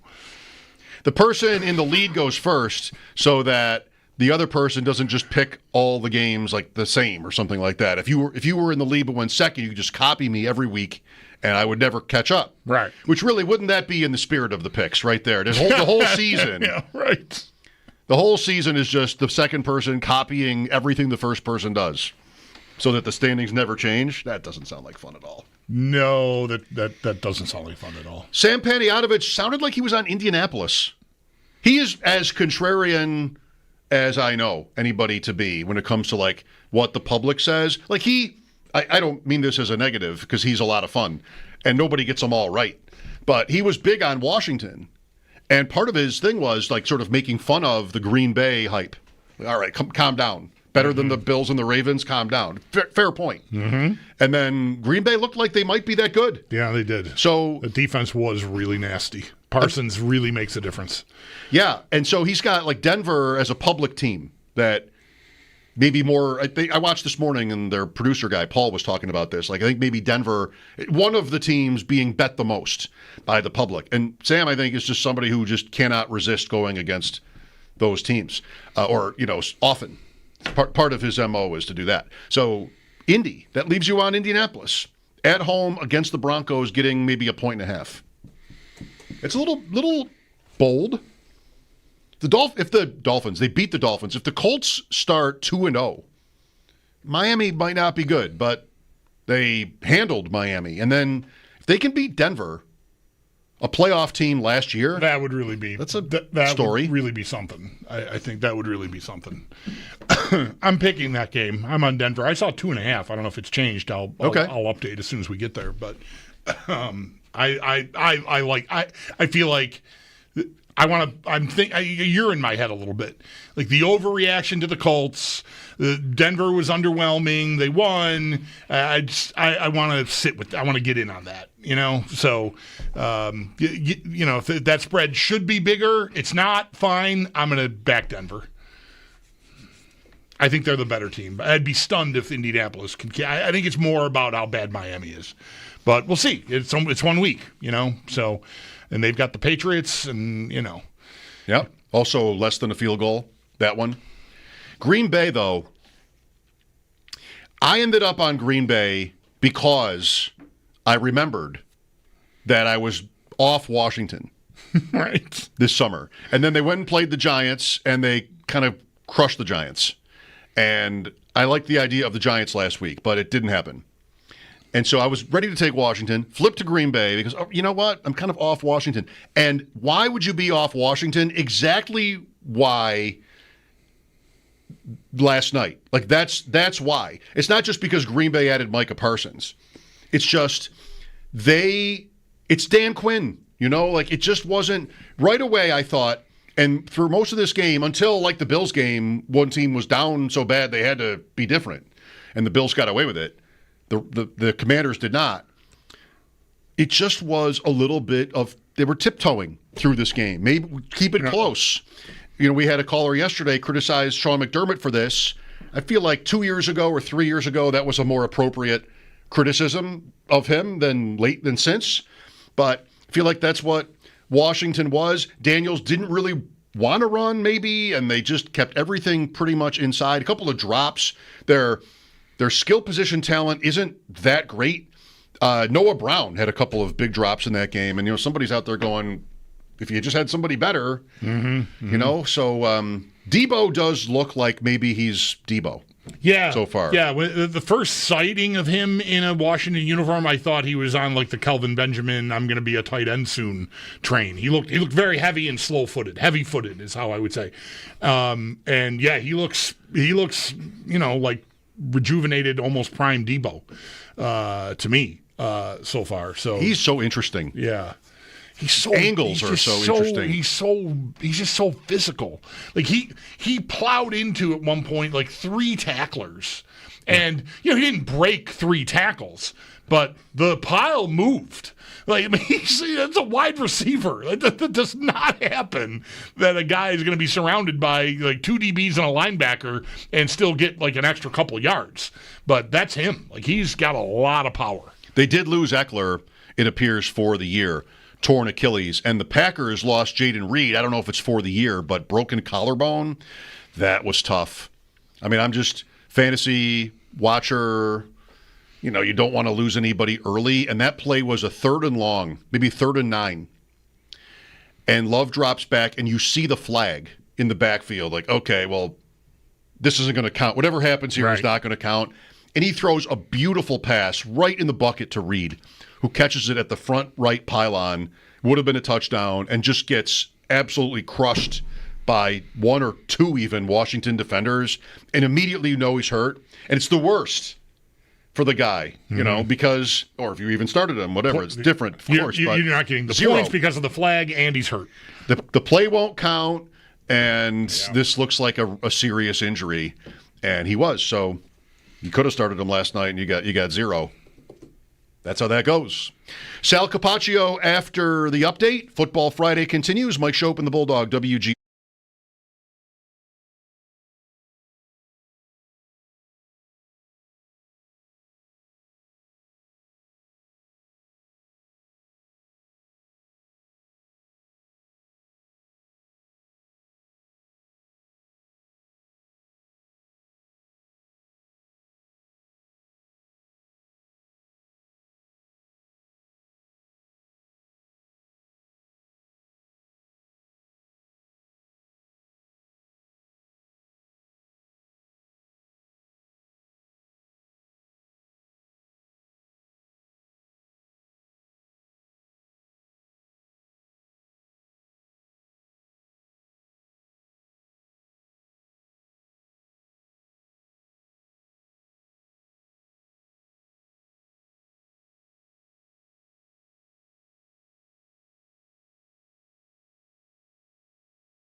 Bills defensive tackle Ed Oliver has been ruled out for Sunday's game against the New York Jets. Oliver did have his foot stepped on earlier this week and is now in a walking boot.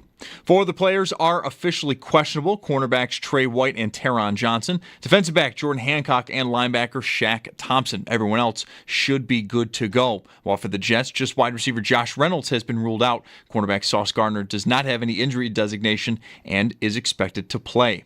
The Barnes Firm Injury Report is brought to you by The Barnes Firm. Injured for help, call 1-800-8-MILLION. We'll get more on today. Sal Capaccio joins the show next. Looking ahead to Sunday, Bills at Jets, kickoff at 1 p.m. Our pregame right here on WGR will get underway at 7 a.m. and carry all the way to that kickoff at 1. We'll then hand things off to Chris Brown, Eric Wood, and Sal, who will be on the call from the Northwest Bank broadcast booth. Some notable injuries heading into the weekend. Eagles tight end Dallas Goedert is out, and Chiefs wide receiver Xavier Worthy is doubtful in that Super Bowl rematch on Sunday. Patriots cornerback Christian Gonzalez is out for a second straight week. They're going to take on the Dolphins, and then the Seahawks, they could be hurting in the secondary versus Pittsburgh. Safety Nick Manwari is out, and cornerback Devin Witherspoon is doubtful. Later on tonight, the Prospect Challenge starts for the Sabres down at Harbor Center. 7 p.m. They're going to take on the New Jersey Devils.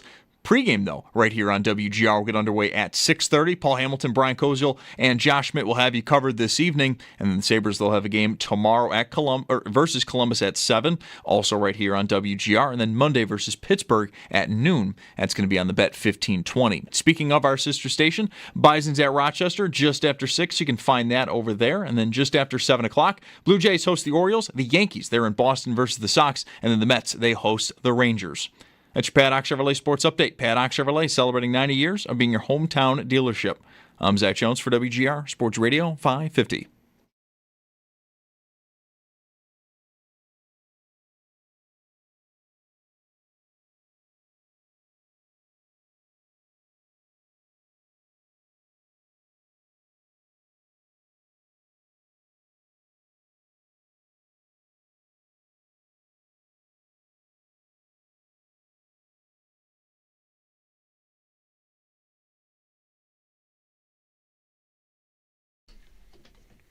Was just working on my picks. We moved them up on the schedule. Feeling a little bit of pressure. I've got them down to 8 games. 8. I mean, this can wait till the actual pick segment. We've got Sal waiting, but I not that it matters. I don't think there's ever a correlation to, like, I love the picks. These games are easy this week for me. Or, man, I can't find... I don't think there is either. I really struggled this week to find games that I liked. Oh. Nothing jumped out at me. Yeah, there's definitely not a correlation. I shouldn't say I don't think there definitely isn't.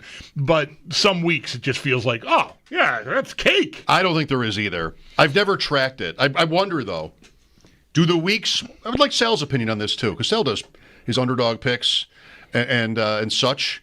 Do you think, Sal, like it would bear out the more confident you are in picks, the better you do, or not? I actually do a pick'em pool where you have to assign numbers to how confident you are in each game. Yes. So if there's 16 games, the one you're most confident in, you put 16. The one you're least confident, you put 1. And so on. And I find there's really no correlation other than, you picking the game and, figuring out, all right, I really like that team. I mean, but I don't know about confidence except other than literally putting a confidence points on it. Yeah, right. Like I decided years ago that I don't know enough about the future to feel like my confidence is a good sign for a game. All I'm really doing is admitting that I had to really grind through the picks this week. It was hard, It was arduous. What it was. But what I always do, though, is whatever if there's 16 games that week, whatever 16 is, that's basically my survivor team as well. Right. Well, I'm most confident. I'm going to take that team. Right. How are you with this game then, Bills-Jets? How many points would it get? Oh, it's a good question. I have to go see what I did with this. I would it's probably somewhere between 11 and 16. It might even been 15, actually. But it was before Ed Oliver. But, I don't think it moves the needle so much. But, I'd have the Bills really high on it, but at the same time, I could be talked into moving them down a little bit. I still think the Bills are the better team. They have the better roster. They certainly have the better quarterback. They should still win this game. I think the path to victory for the Jets would be for the Bills to turn the ball over, number one, which they've gotten Josh Allen to do. We had Rich Cimini on our podcast today, Matt Bove and I, to preview the game, and he gave a really good stat. I didn't realize. He said Josh Allen, I think it's 18 turnovers against the Jets. That's more than any player has against any opponent since 2020. So I thought that was really interesting. But that's the path to victory. I think, a couple turnovers to keep the Jets in it, and otherwise I don't see the Jets being able to beat the Bills. We talked to Dan Leberfeld earlier this week, long time on the Jets beat, and in as part of that conversation, I'm looking at their depth chart, and there's changes just like every team year to year, but still a lot of familiar names. But one big change to me is at corner opposite Sauce Gardner. DJ Reed is gone. They still got their nickel corner. And really, I think people would say when Reed was there with Gardner and Carter as the nickel, that was one of the best trios of corners in the league. And that's not the case with Brandon Stevens anymore. Like, I wonder game plan-wise, as we're just getting into week 2 of the season here, Sal, whether the Bills will feel like they can do business in the air in a way against the Jets that maybe they've been a little more reluctant to when they had all 3 of those cats back there. Yeah, I like that. And Stevens came over from the Ravens, right? He was the guy there last year who was considered kind of their quote-unquote weak link by a lot of people, right, on the Ravens. And, that might be an area where that is the case. That being said, Sean McDermott today on the radio with me when he's on the Extra Point Show, he said something interesting that I kind of took note of, which is when I asked him about the Jets defense, he said, yeah, it's important we are multidimensional. And I think that's just interesting, but considering that this is a team, the Bills, we know that they want to be a team that can run the ball really well. And, last week, it's not that they ran the ball all the time, but they wanted to be, play the game a little bit tight, close to the vest, make sure we don't make mistakes, let them make mistakes. I do wonder if this is a game that lends itself to more of what you're saying, Bulldog. Hearing that, knowing what you just said, which I agree with, and saying, you know what, maybe there's a game where we're going to let Josh Allen cook a little bit here and see what we got. The Bills did not turn the ball over in their win at the Jets last year, which goes along with what kind of season they had, where the fact they were not a team that turned the ball over hardly at all. It was a theme of last season. You go back 3 games ago there, that's a loss where Allen, the famous play to Gabe Davis at the end, and Davis doesn't catch the ball, and Allen seems to get hurt there, but plays through it. It's the Vikings, I think, the next week, where he thought maybe he wouldn't play.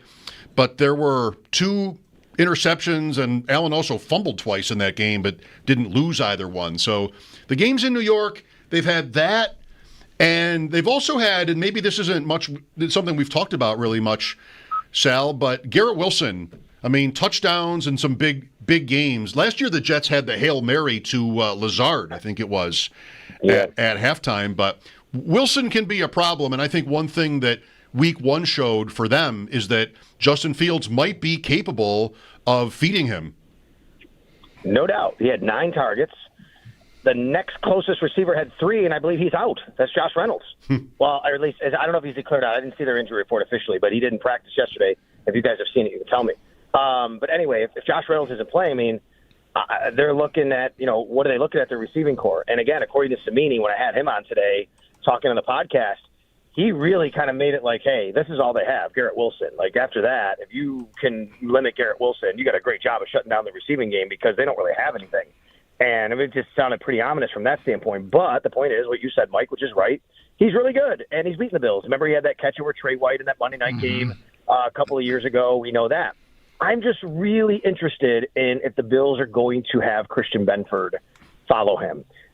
If Tre'Davious White is playing, which at this point I suspect he would, I don't think they would. It's just my hunch because they trust Trey. They know that Trey can handle any situation, any receiver, whatever. So they don't need to do that, right? If it's Dorian Strong, I would think they might do that with Garrett Wilson and Christian Benford. Maybe not. It's also to the level of maybe Christian Benford just to that level where they do that. They certainly, either way, I think would shade coverage, give a little help to say, okay, let's just make sure this guy doesn't beat us because we know that that's kind of all they have. And you're right, Justin Fields is going to look for him. He's a really, really good receiver. We know that. Yeah.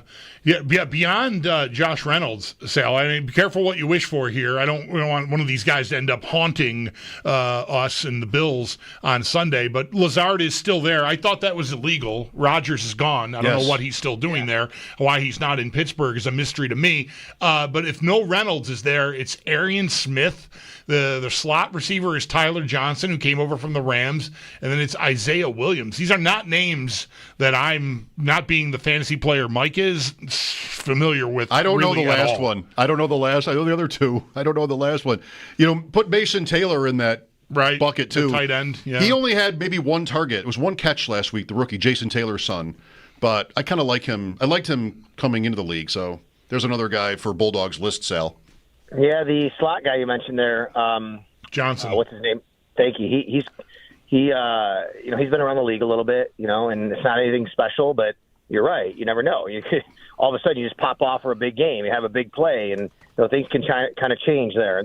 They'll throw a little bit to their running backs, obviously. And Braylon Allen's a nice player. I like him. He's a young guy. He's fast. He's powerful. He can do a lot there. So, that's a guy that you have to watch out for. I just think that the Jets are going to want to run the ball here. They're going to want to run the ball. And if they don't, it's malpractice on their part. I mean, why wouldn't they, right? You see what happened with the Bills last week against the Ravens. You see that Ed Oliver's out. You have Breece Hall. They did a good job running the ball last week. They have Justin Fields who can run it. I mean, if I'm the Jets, I'm thinking we're gonna try and run this ball, and we're gonna make this a short game and trying to limit Josh Allen's opportunities and try to win that way. Yeah, I think I would even lean on Fields on rollouts and boots and giving him the choice, right? Like if the part of the book on him, and I know he had a nice week last week throwing the ball, but if he doesn't process well, that's the overarching concern so far in his career. Make it easy on him and, get him out of the pocket, roll him out, and if there's nothing there, let him see what he can do on the ground. Like, it's maybe overly simplistic, but considering the trouble the Bills had stopping the run, that's how I would start anyway if I were the Jets. I would see if they can stop that and then make some of the pass plays look like run plays too, that kind of stuff, and just really test whether the Bills can be disciplined, because they had some trouble with that, on Sunday against Baltimore too.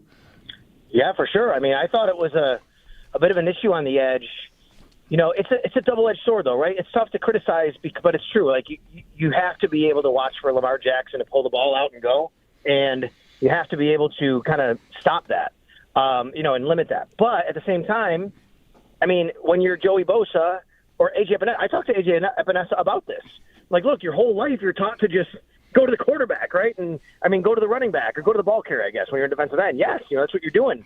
Now, all of a sudden, you play a team like that, you got to kind of stay home a little bit. So you can try and do that, but now all of a sudden you're giving him a little extra time in the pocket. So it's a real double-edged sword. It's what people have to kind of, figure out when you're a defensive coordinator.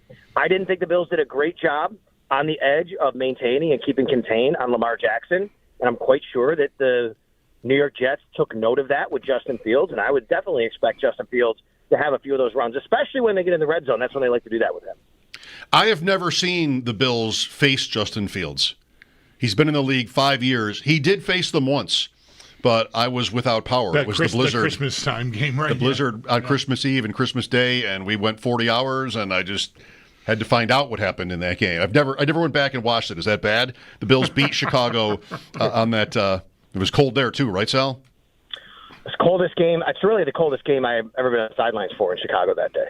Yeah. 15 for 23 for what it's worth. I saw a stat from Ray Summerlin that Fields ranked first in the league last year in off-target passes, but against Pittsburgh, he didn't miss any. It wasn't 10 yards, 10 air yards or more. He was perfect. He was really good, and it's so funny because, if you pay attention to the reports around the league and camp and preseason, it was like, he's had some good days, but I don't know how this is going to work. And then all of a sudden he just comes out smoking against the Steelers and does a nice job. Right. So Ed Oliver being out, we haven't really talked specifically so much about that. We did yesterday when it turned out he was in a boot and the ping pong table and the whole thing. So now you talked to Sean McDermott. Adam Schefter said multi-week. It's Thursday night next week for the Bills. What else is there to say about Oliver, his absence here, at least for this game? And, what are the Bills losing with him out? Yeah, and for Schefter to say multi-week, I would assume that's probably because it is a Thursday night game. You can kind of almost pencil that in right now, and for whatever he's hearing, hey, what are they? It's tough. It's Sunday, and then it's a quick, 4-day turnaround here, so it doesn't surprise me. And maybe they played next Sunday, you wouldn't get that verbiage, but since they play next Thursday, it wouldn't surprise me if he does miss multiple games, which is multiple weeks, and then he's got 10 days after that to get ready for New England. That being said, it's a massive, massive loss for the Buffalo Bills. He was, outside of Josh Allen, he was the best player on the field for the Bills on last Sunday night. And, listening to Brandon Beane talk about him in the preseason and say that, like, he's had the best camp that he's had in his career, and then him to go out on Sunday, you're like, oh, my God, like, maybe he's in for a really great year. Yeah. And all of a sudden you lose him. And it's already on top of – it's so weird to say that, how great he played with the numbers that the Ravens put up. But, you know, he still did. And you think about this team they're playing, and you think about the rookies that they have that are going to have to play instead, and T.J. Sanders especially, I think, in his spot, and Deion Walker. And, of course, it's a massive blow, and it's a situation where you hope they can hold the fort down. But at the same time, they'll have a plan for it. You know, it happened on Wednesday. Thursday was the first day he didn't practice, so I'm guessing the Bills will at least be prepared to have somebody there. And I think Zion Logue is very is a guy that you could probably see there. Could be Jordan Phillips as well. So, you know, the Bills will at least they'll be prepared for that personnel-wise. Sal, did it come up during the week when either Bobby Babbitt spoke or any of the times that McDermott addressed the media how they handled the two rookie defensive tackles? I saw, like, after some point in the third quarter, they didn't play, I don't think, in the fourth quarter. They were on the field for some big plays against. I mean, there were big plays all over the place, but Sanders is on the field for 4 of the touchdowns Baltimore scored. Walker and Sanders are together on the field for 2 of them. And I wonder if Babbage maybe specifically was asked, did you need to get them out of there, or was it more of a game script? We're trying to come back, so we're going to lean on our main pair of Oliver and Daquan Jones, because they were both up near 70% snap, and that it's not a ton higher than normal, but I feel like it's closer to 60-40 at most usually, like between Jones and Oliver, and then versus whoever is rotating in all these years past. So I felt like they leaned more on Oliver and Jones, and that makes me feel a little more daunted about not having Oliver in this game. He wasn't asked, so I don't have an answer on that front, but I would tell you that I don't think the Ravens ran a ton of plays in the fourth quarter, and that could, that plays into it, right? So, you have these guys, and you're putting them on the field, and if they go 3 and out like they did or whatever, they had 3 plays there, and obviously they're trying to get the ball back. They needed a big play, so they kept them in there. I thought it was interesting when I asked Sean McDermott today, like, what did you think about the way they played? He mentioned the effort was there, which is really interesting, right? I mean, that's a way to put it. Like, He didn't say, like, hey, I thought they were really good, and he said the effort was there. And when you say something like that, maybe you're leaning towards, but he said, the execution and whatever he said, he wasn't criticizing them, but he also didn't go out of his way to praise them. So, talking about the effort being there was really interesting when it came to that. So, I agree with you. I think as the season goes on, you're probably looking at those guys playing a little bit more. I know he was asked, Bobby Babbage, about Joey Bosa, and because Joey Bosa played 69% of the snaps, and he said that's probably a little bit more than what we want. So if I can extrapolate that out, I think those guys all probably played a little bit more than what they kind of want for the season in a game. It's weird. At one point early in the week, I felt a little, I don't know exactly apologize, but I felt a little silly, pointing out Oliver played so great. I liked Bosa in this game, too. I know he made a couple of mistakes, but I thought he was disruptive enough in a couple of spots there that I was encouraged that, maybe that's a guy that can really give them some juice in some spots. I agree with you. If Joey Bosa, I thought, again, I said a couple times, and I just said it here, that, he, as you said, made mistakes. I thought against the option, that's a tough spot to put him in. That's the only time I really thought that maybe I noticed him in a negative way. But otherwise, he did a nice job. And even against the run, I thought that he squeezed it out. I thought the interior was more the issue against the run. That's outside at Oliver mostly. Yeah. It wasn't on the edges, really, right? It was really getting blocked up front, and then it was the second level, and it was the third level. But he had a chance at that sack that Lamar got out of. Remember that when Lamar had that amazing run? He had a chance at that as well. So I thought he played pretty well, and obviously the biggest thing for him is just staying healthy, and so far so good on that front. Lamar Jackson and Josh Allen, they can run backwards 20 yards, and you still feel like they got it. Right. One way or another, they probably got this. They still got the potential to make you look silly, which Jackson did do on that play. To me, there's no shame in that for Bosa.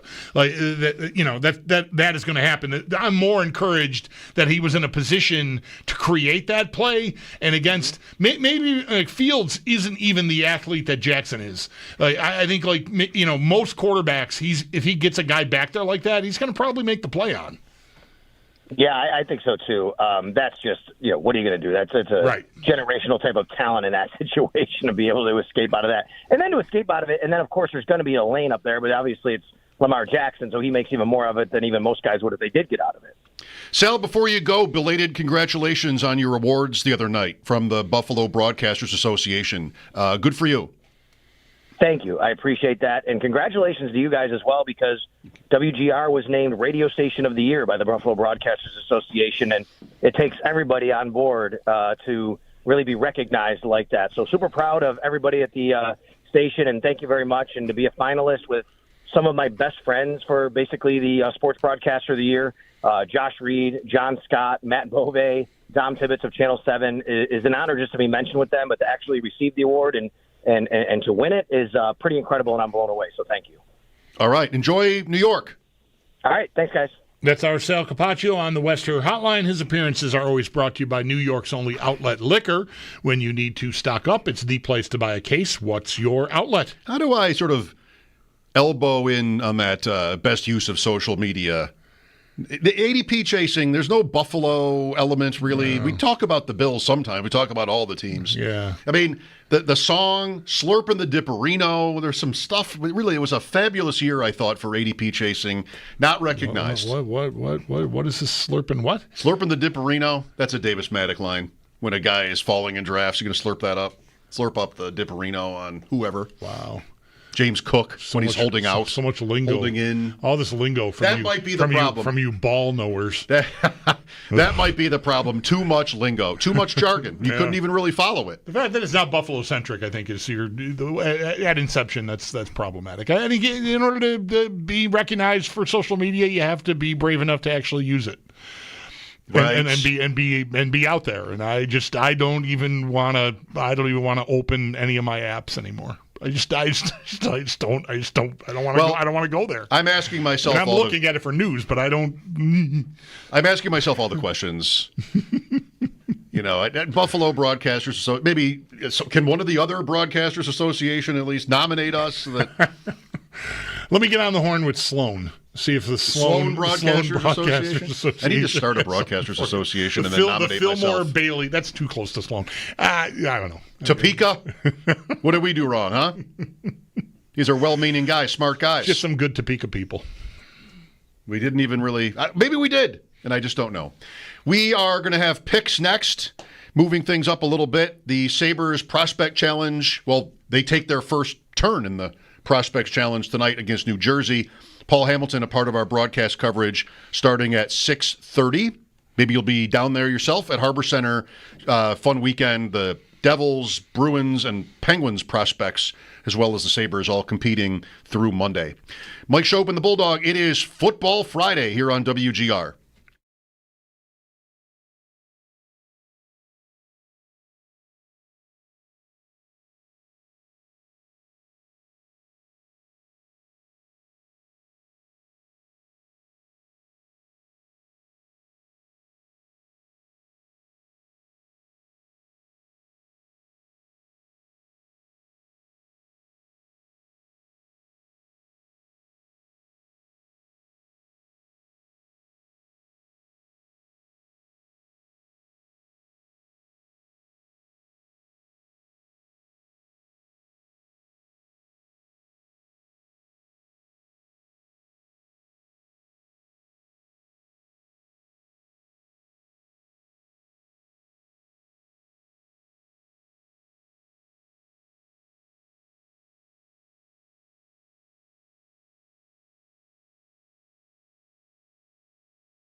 Bills defensive tackle Ed Oliver has been ruled out for Sunday's game against the New York Jets. Oliver got his foot stepped on earlier this week and is now in a walking boot.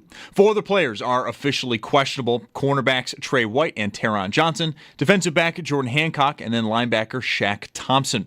Everyone else should be good to go. While for the Jets, just wide receiver Josh Reynolds has been ruled out. Cornerback Sauce Gardner does not have any injury designation, and he will play. The Barnes Firm Injury Report is brought to you by The Barnes Firm. Injured for help? Call 1-800-8-MILLION. Looking ahead to Sunday, Bills at Jets kickoff at 1. Our pregame right here on WGR will get underway at 7 a.m. and carry you all the way to kickoff at 1, where we'll then hand things off to Chris Brown, Eric Wood, and Sal Capaccio, who will be on the call from the Northwest Bank broadcast booth. Coming up tonight, the Prospect Challenge down at Harbor Center. Tonight, the Sabres will take on the New Jersey Devils at 7. Our pregame right here on WGR will begin at 6:30 with Paul Hamilton, Brian Koziel, and Josh Schmidt having you covered throughout the evening. Sabres will also have games tomorrow versus Columbus at 7. Again, that'll be over right here on WGR. And then Monday versus Pittsburgh at noon. That's going to be over on the Bet 1520. And speaking of our sister station, Bison's at Rochester just after 6. And then in the majors just after 7. Jays host the Orioles, the Yankees in Boston versus the Sox, and the Mets, they will host the Rangers. That's your Paddock Chevrolet Sports Headlines. Paddock Chevrolet celebrating 90 years of being your hometown dealership. I'm Zach Jones for WGR Sports Radio 550.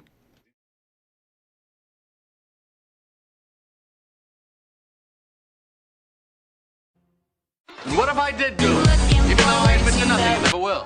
What does that make me? And I'm not here just defending myself, but all those pickers out there who've been caught. Each and every one of them. Who has to suffer the shame and humiliation because of people like you. It's Mike Schopp and the Bulldog. Are we not human? If we pick, do we not bleed? On WGR. I am not an animal. Sports Radio 550. Let's go. NFL picks moved up a little bit. We've got the hockey game tonight, Sabres Devils Prospect Challenge, so no time to lose here. Bulldog and I are each 3-3 in picks. After last night's Packers win and cover over Washington, they look damn good. Washington still had a look at it. I thought one thing that was weird about that game for Jaden Daniels, so I might have a little bit of the details kind of hazy for me, but it's late. They get the ball back one last time after a punt. 1:47 left. Okay. And he comes out of it would have been loud. He comes out of the field and he's like sort of squeezing his helmet like to block out the noise. And I'm thinking, you were just on the sideline, man. Like, don't we know the play? Didn't they tell you what you needed to know? Yeah. I don't know. I'm not down on him at all, but not an impressive outing for that offense, really. No. I at least last night, I think I paid close enough attention. I mentioned this with Trista earlier in the week. Trista Crick was with us, I think, on Wednesday, and how the Thursday night opener when Dallas was playing, you've got like all this sort of, it's subtle, but it's pro Jerry Jones. Right? It's going to be so much of their cap used up. I'm trying to do a little Collinsworth here. I'm even moving like he does when he's on camera. There's so much of the cap on these 3 guys, and they're like overstating that. And then on Sunday, we've got Nance and Romo talking about how Dan Campbell, they're just happy Kenny Grant's not on the Packers anymore. And like, what are we doing here? You don't need to prop up Jerry Jones. He folded. He traded a great player, and the guy is turning Green Bay into a Super Bowl contender, like a bona fide Super Bowl contender. It's 2 games, but we'll see. I mean, the guy's a game wrecker. I didn't detect any of that from Herb Street and Al last night. It was just like, boy, this guy's great. No defending Jerry Jones against, what is perceived as this unwarranted criticism for trading away Micah Parsons. Like, I don't know. Just so annoying. The chemistry is so weird between Al Michaels and Kirk Herbstreit, isn't it? Like, Herbstreit seems like he's such a fan of Al Michaels. And, he's reading his thing at the beginning. You can just see him reading it. And when they interact, they had a thing on the Reds last night. And Herbstreit, I think, loves the Reds. I've seen him on Twitter be all, like, cocky about the Reds. And, argumentative. People who don't like them or criticize them must be haters to him. And, talking about Al Michaels, who was the voice of the Reds. I don't remember. It was just it's not my favorite. Yeah. Herbstreit is not my favorite. Just doesn't really feel like they even know each other. Right. I guess I would say that. Yeah, it feels like he just sort of helicopters in, and really they both do. I mean, Al Michaels did. Maybe it was baseball related.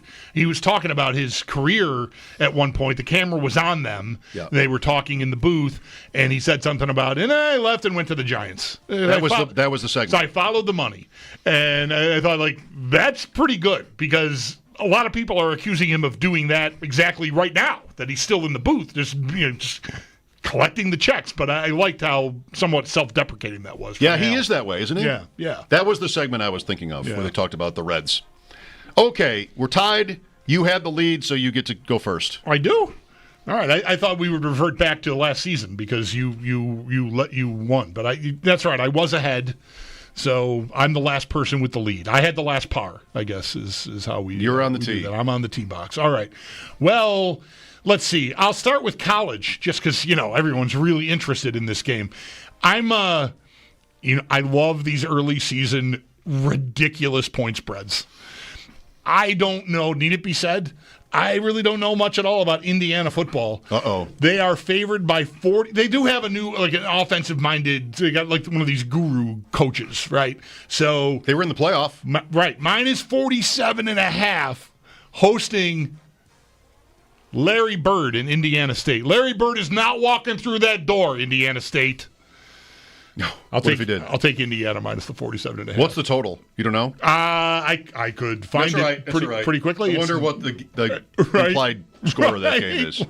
Like if it's 70, that's one thing. If it's 50. Now I want to know, because it won't be that hard to find. It's the first game on the board, because it's the first game tonight. It starts in an hour. I guess it's like 55. 61.5. 61.5 is the number. So 54-7. And I'm looking now, and it is still 47.5. So anyway, there's my college pick. I'll go Indiana for that. All right, I'm gonna ride with the Bills here.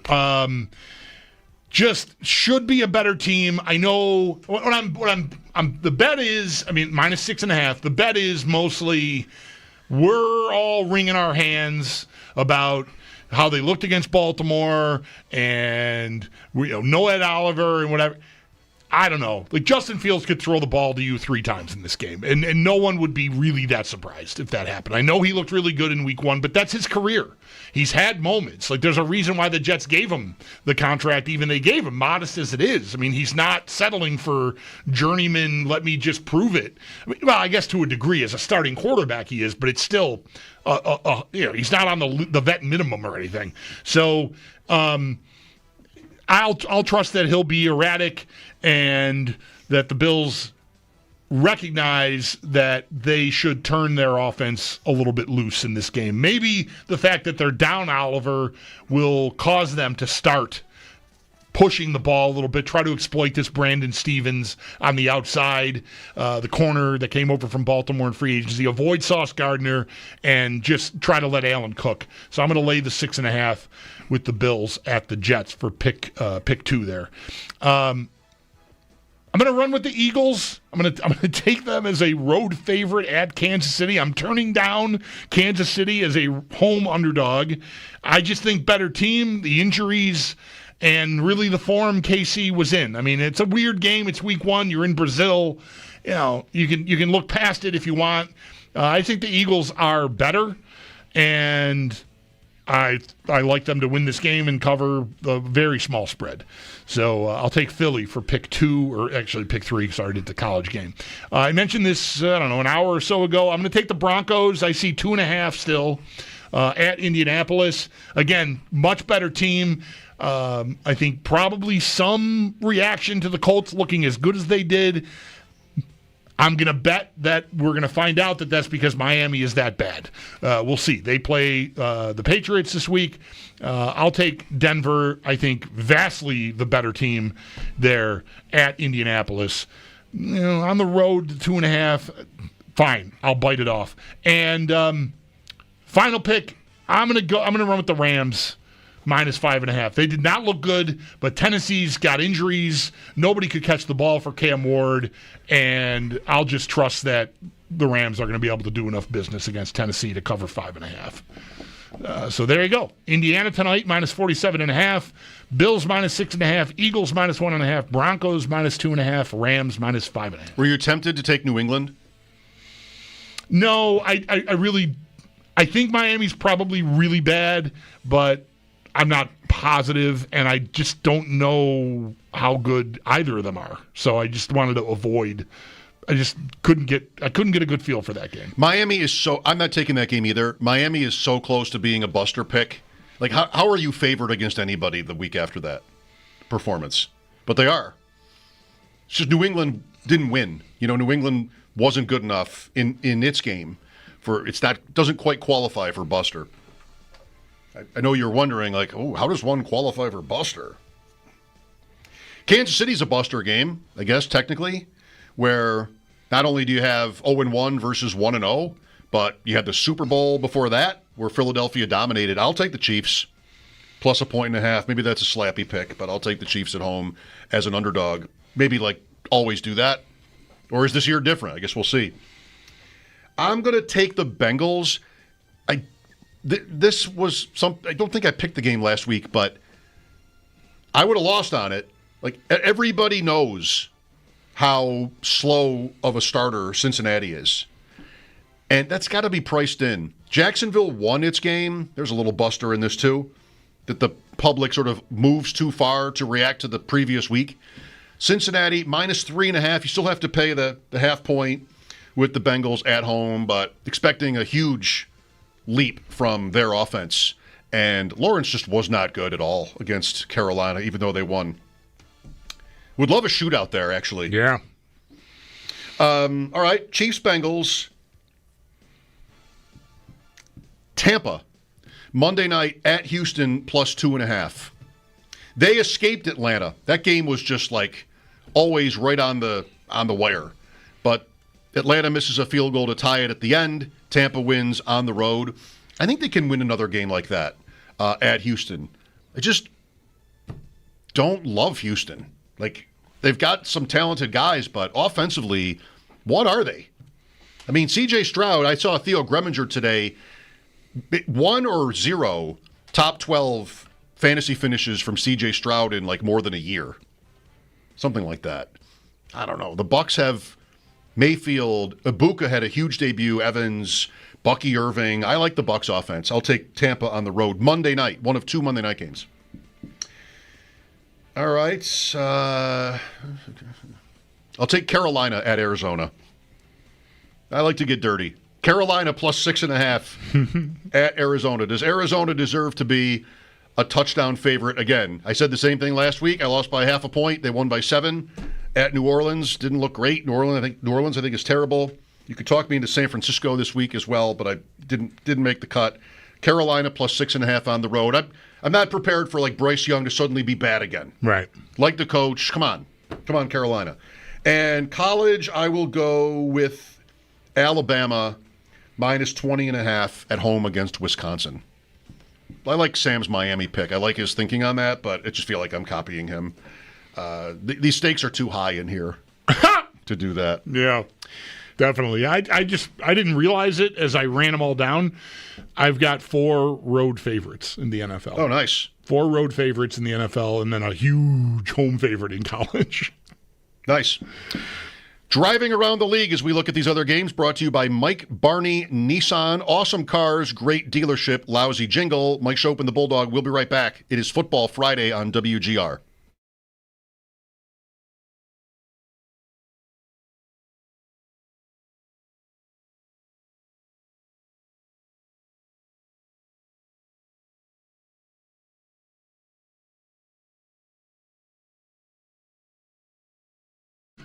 Hey man, Bulldog here for FanDuel. This college football season is delivering weekly showdowns you don't want to miss. And right now, all customers on FanDuel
The Friday Drive at 5 is brought to you by Northtown Hyundai, Western New York's premier Hyundai dealership. Shop online at northtownhyundai.com, and by Northwest Bank for what's next. Get started at northwest.com, and by Excelsior Orthopedics Express. Sidelined with a sprain, strain, or break, get to Excelsior Orthopedics Express. Mike Schopp and the Bulldog here. Last night, week 2 gets underway. Green Bay gets the win pretty decisively over Washington, and everybody's basking in Green Bay right now and talking them up. Are they the best team in the NFL? You know, Bulldogs FanDuel, you can go in and bet future games. Next week, they're at Cleveland. -7. I mean, Cleveland, we'll see what happens. Cleveland at Baltimore. We knew how hard their schedule was to start. And they could have beaten the Bengals. I mean, I suppose if Cleveland, what could change that to where you'd regret betting that at 7? Like it's not going to get smaller. I wouldn't think unless they push Baltimore, really push them, and maybe even win the game. Then maybe that happens. But they did win there last year, the Browns with Jameis Winston. Their defense was. I mean, it's the Bengals in an opener, so there's that. Right, but 7 yards in the second half. Yeah, held the Bengals at 17-16 was the final in that game. So they, Myles Garrett's good. They might have some stuff around him that can really work. We'll see. I mean, Baltimore. Jeez, I'd really be surprised if Baltimore didn't just murder them. But Lions 11.5. Neither of us took that game. No. I was going to say, the Bills. So. The line for Thursday night against Miami is 9.5 right now. I don't know that goes higher, actually. If Miami gets curb stomped somehow by New England, similar to what happened in Indianapolis, and the Bills comfortably win against the Jets, I could see that getting to 11 maybe. Okay. But I think it would have to be that. If the Bills just win, 24-20 or something, and Miami's, doesn't get blown out of the stadium or something against New England, I doubt it gets much bigger than that too. Really interesting for the Dolphins and Patriots to see each other here already with what happened to each last week. Big downer for New England to lose. And they're sort of arguing with each other already a little bit, coaching-wise. So what is that? Was all the talk about their schedule just off base because they weren't good enough? That's what Sam would tell you. Sam Panayotovich, that's what he would tell you, that they weren't good enough to take advantage of it. It wasn't like they were ever a favorite to make the playoffs, the Patriots, despite so many easy games. And then Miami, just, maybe crisis mode. Yeah. But interesting that they're favored. Yeah, New England was more like a lot of people's favorite idea to be a surprise. How far does that surprise extend, right? Does it extend to them actually being a wild card team? I don't think anybody was talking about them chasing down the Bills for the division, but 9 or 10 wins, maybe that's certainly wild card territory. But that was the most of it. I think what happens is, and I'm even guilty of this with them. I like what they're doing, right? I like I like Vrabel. I can't stand Vrabel, but it's mostly because I think he's really good. So I think he's a good coach. I like McDaniels paired with that quarterback. But that's really all I like. And that is not a winning season, I don't think. It's more like you're building towards something. Miami's going the wrong way. The Jets are at square one, basically, again. So, New England's the team that's coming, but, yeah, maybe the liking some of the parts sort of morphed into they could surprise people, and maybe not. On the surprise. Maybe got a little carried away. Yeah. Football Friday on WGR brought to you by Celino Law. Car crash? Call Celino. Call the 8s. And by Crosby's Pizza and Subs, Crosby's hometown fuel, game day ready since 1922. Evan Silva joined us earlier, established the run. We talked about Coleman and some other interesting topics earlier today with Evan. After that, it's the Prospects Challenge from Harbor Center, the Sabres and the Devils. Stay with us. Mike Schopp and the Bulldog. This is WGR.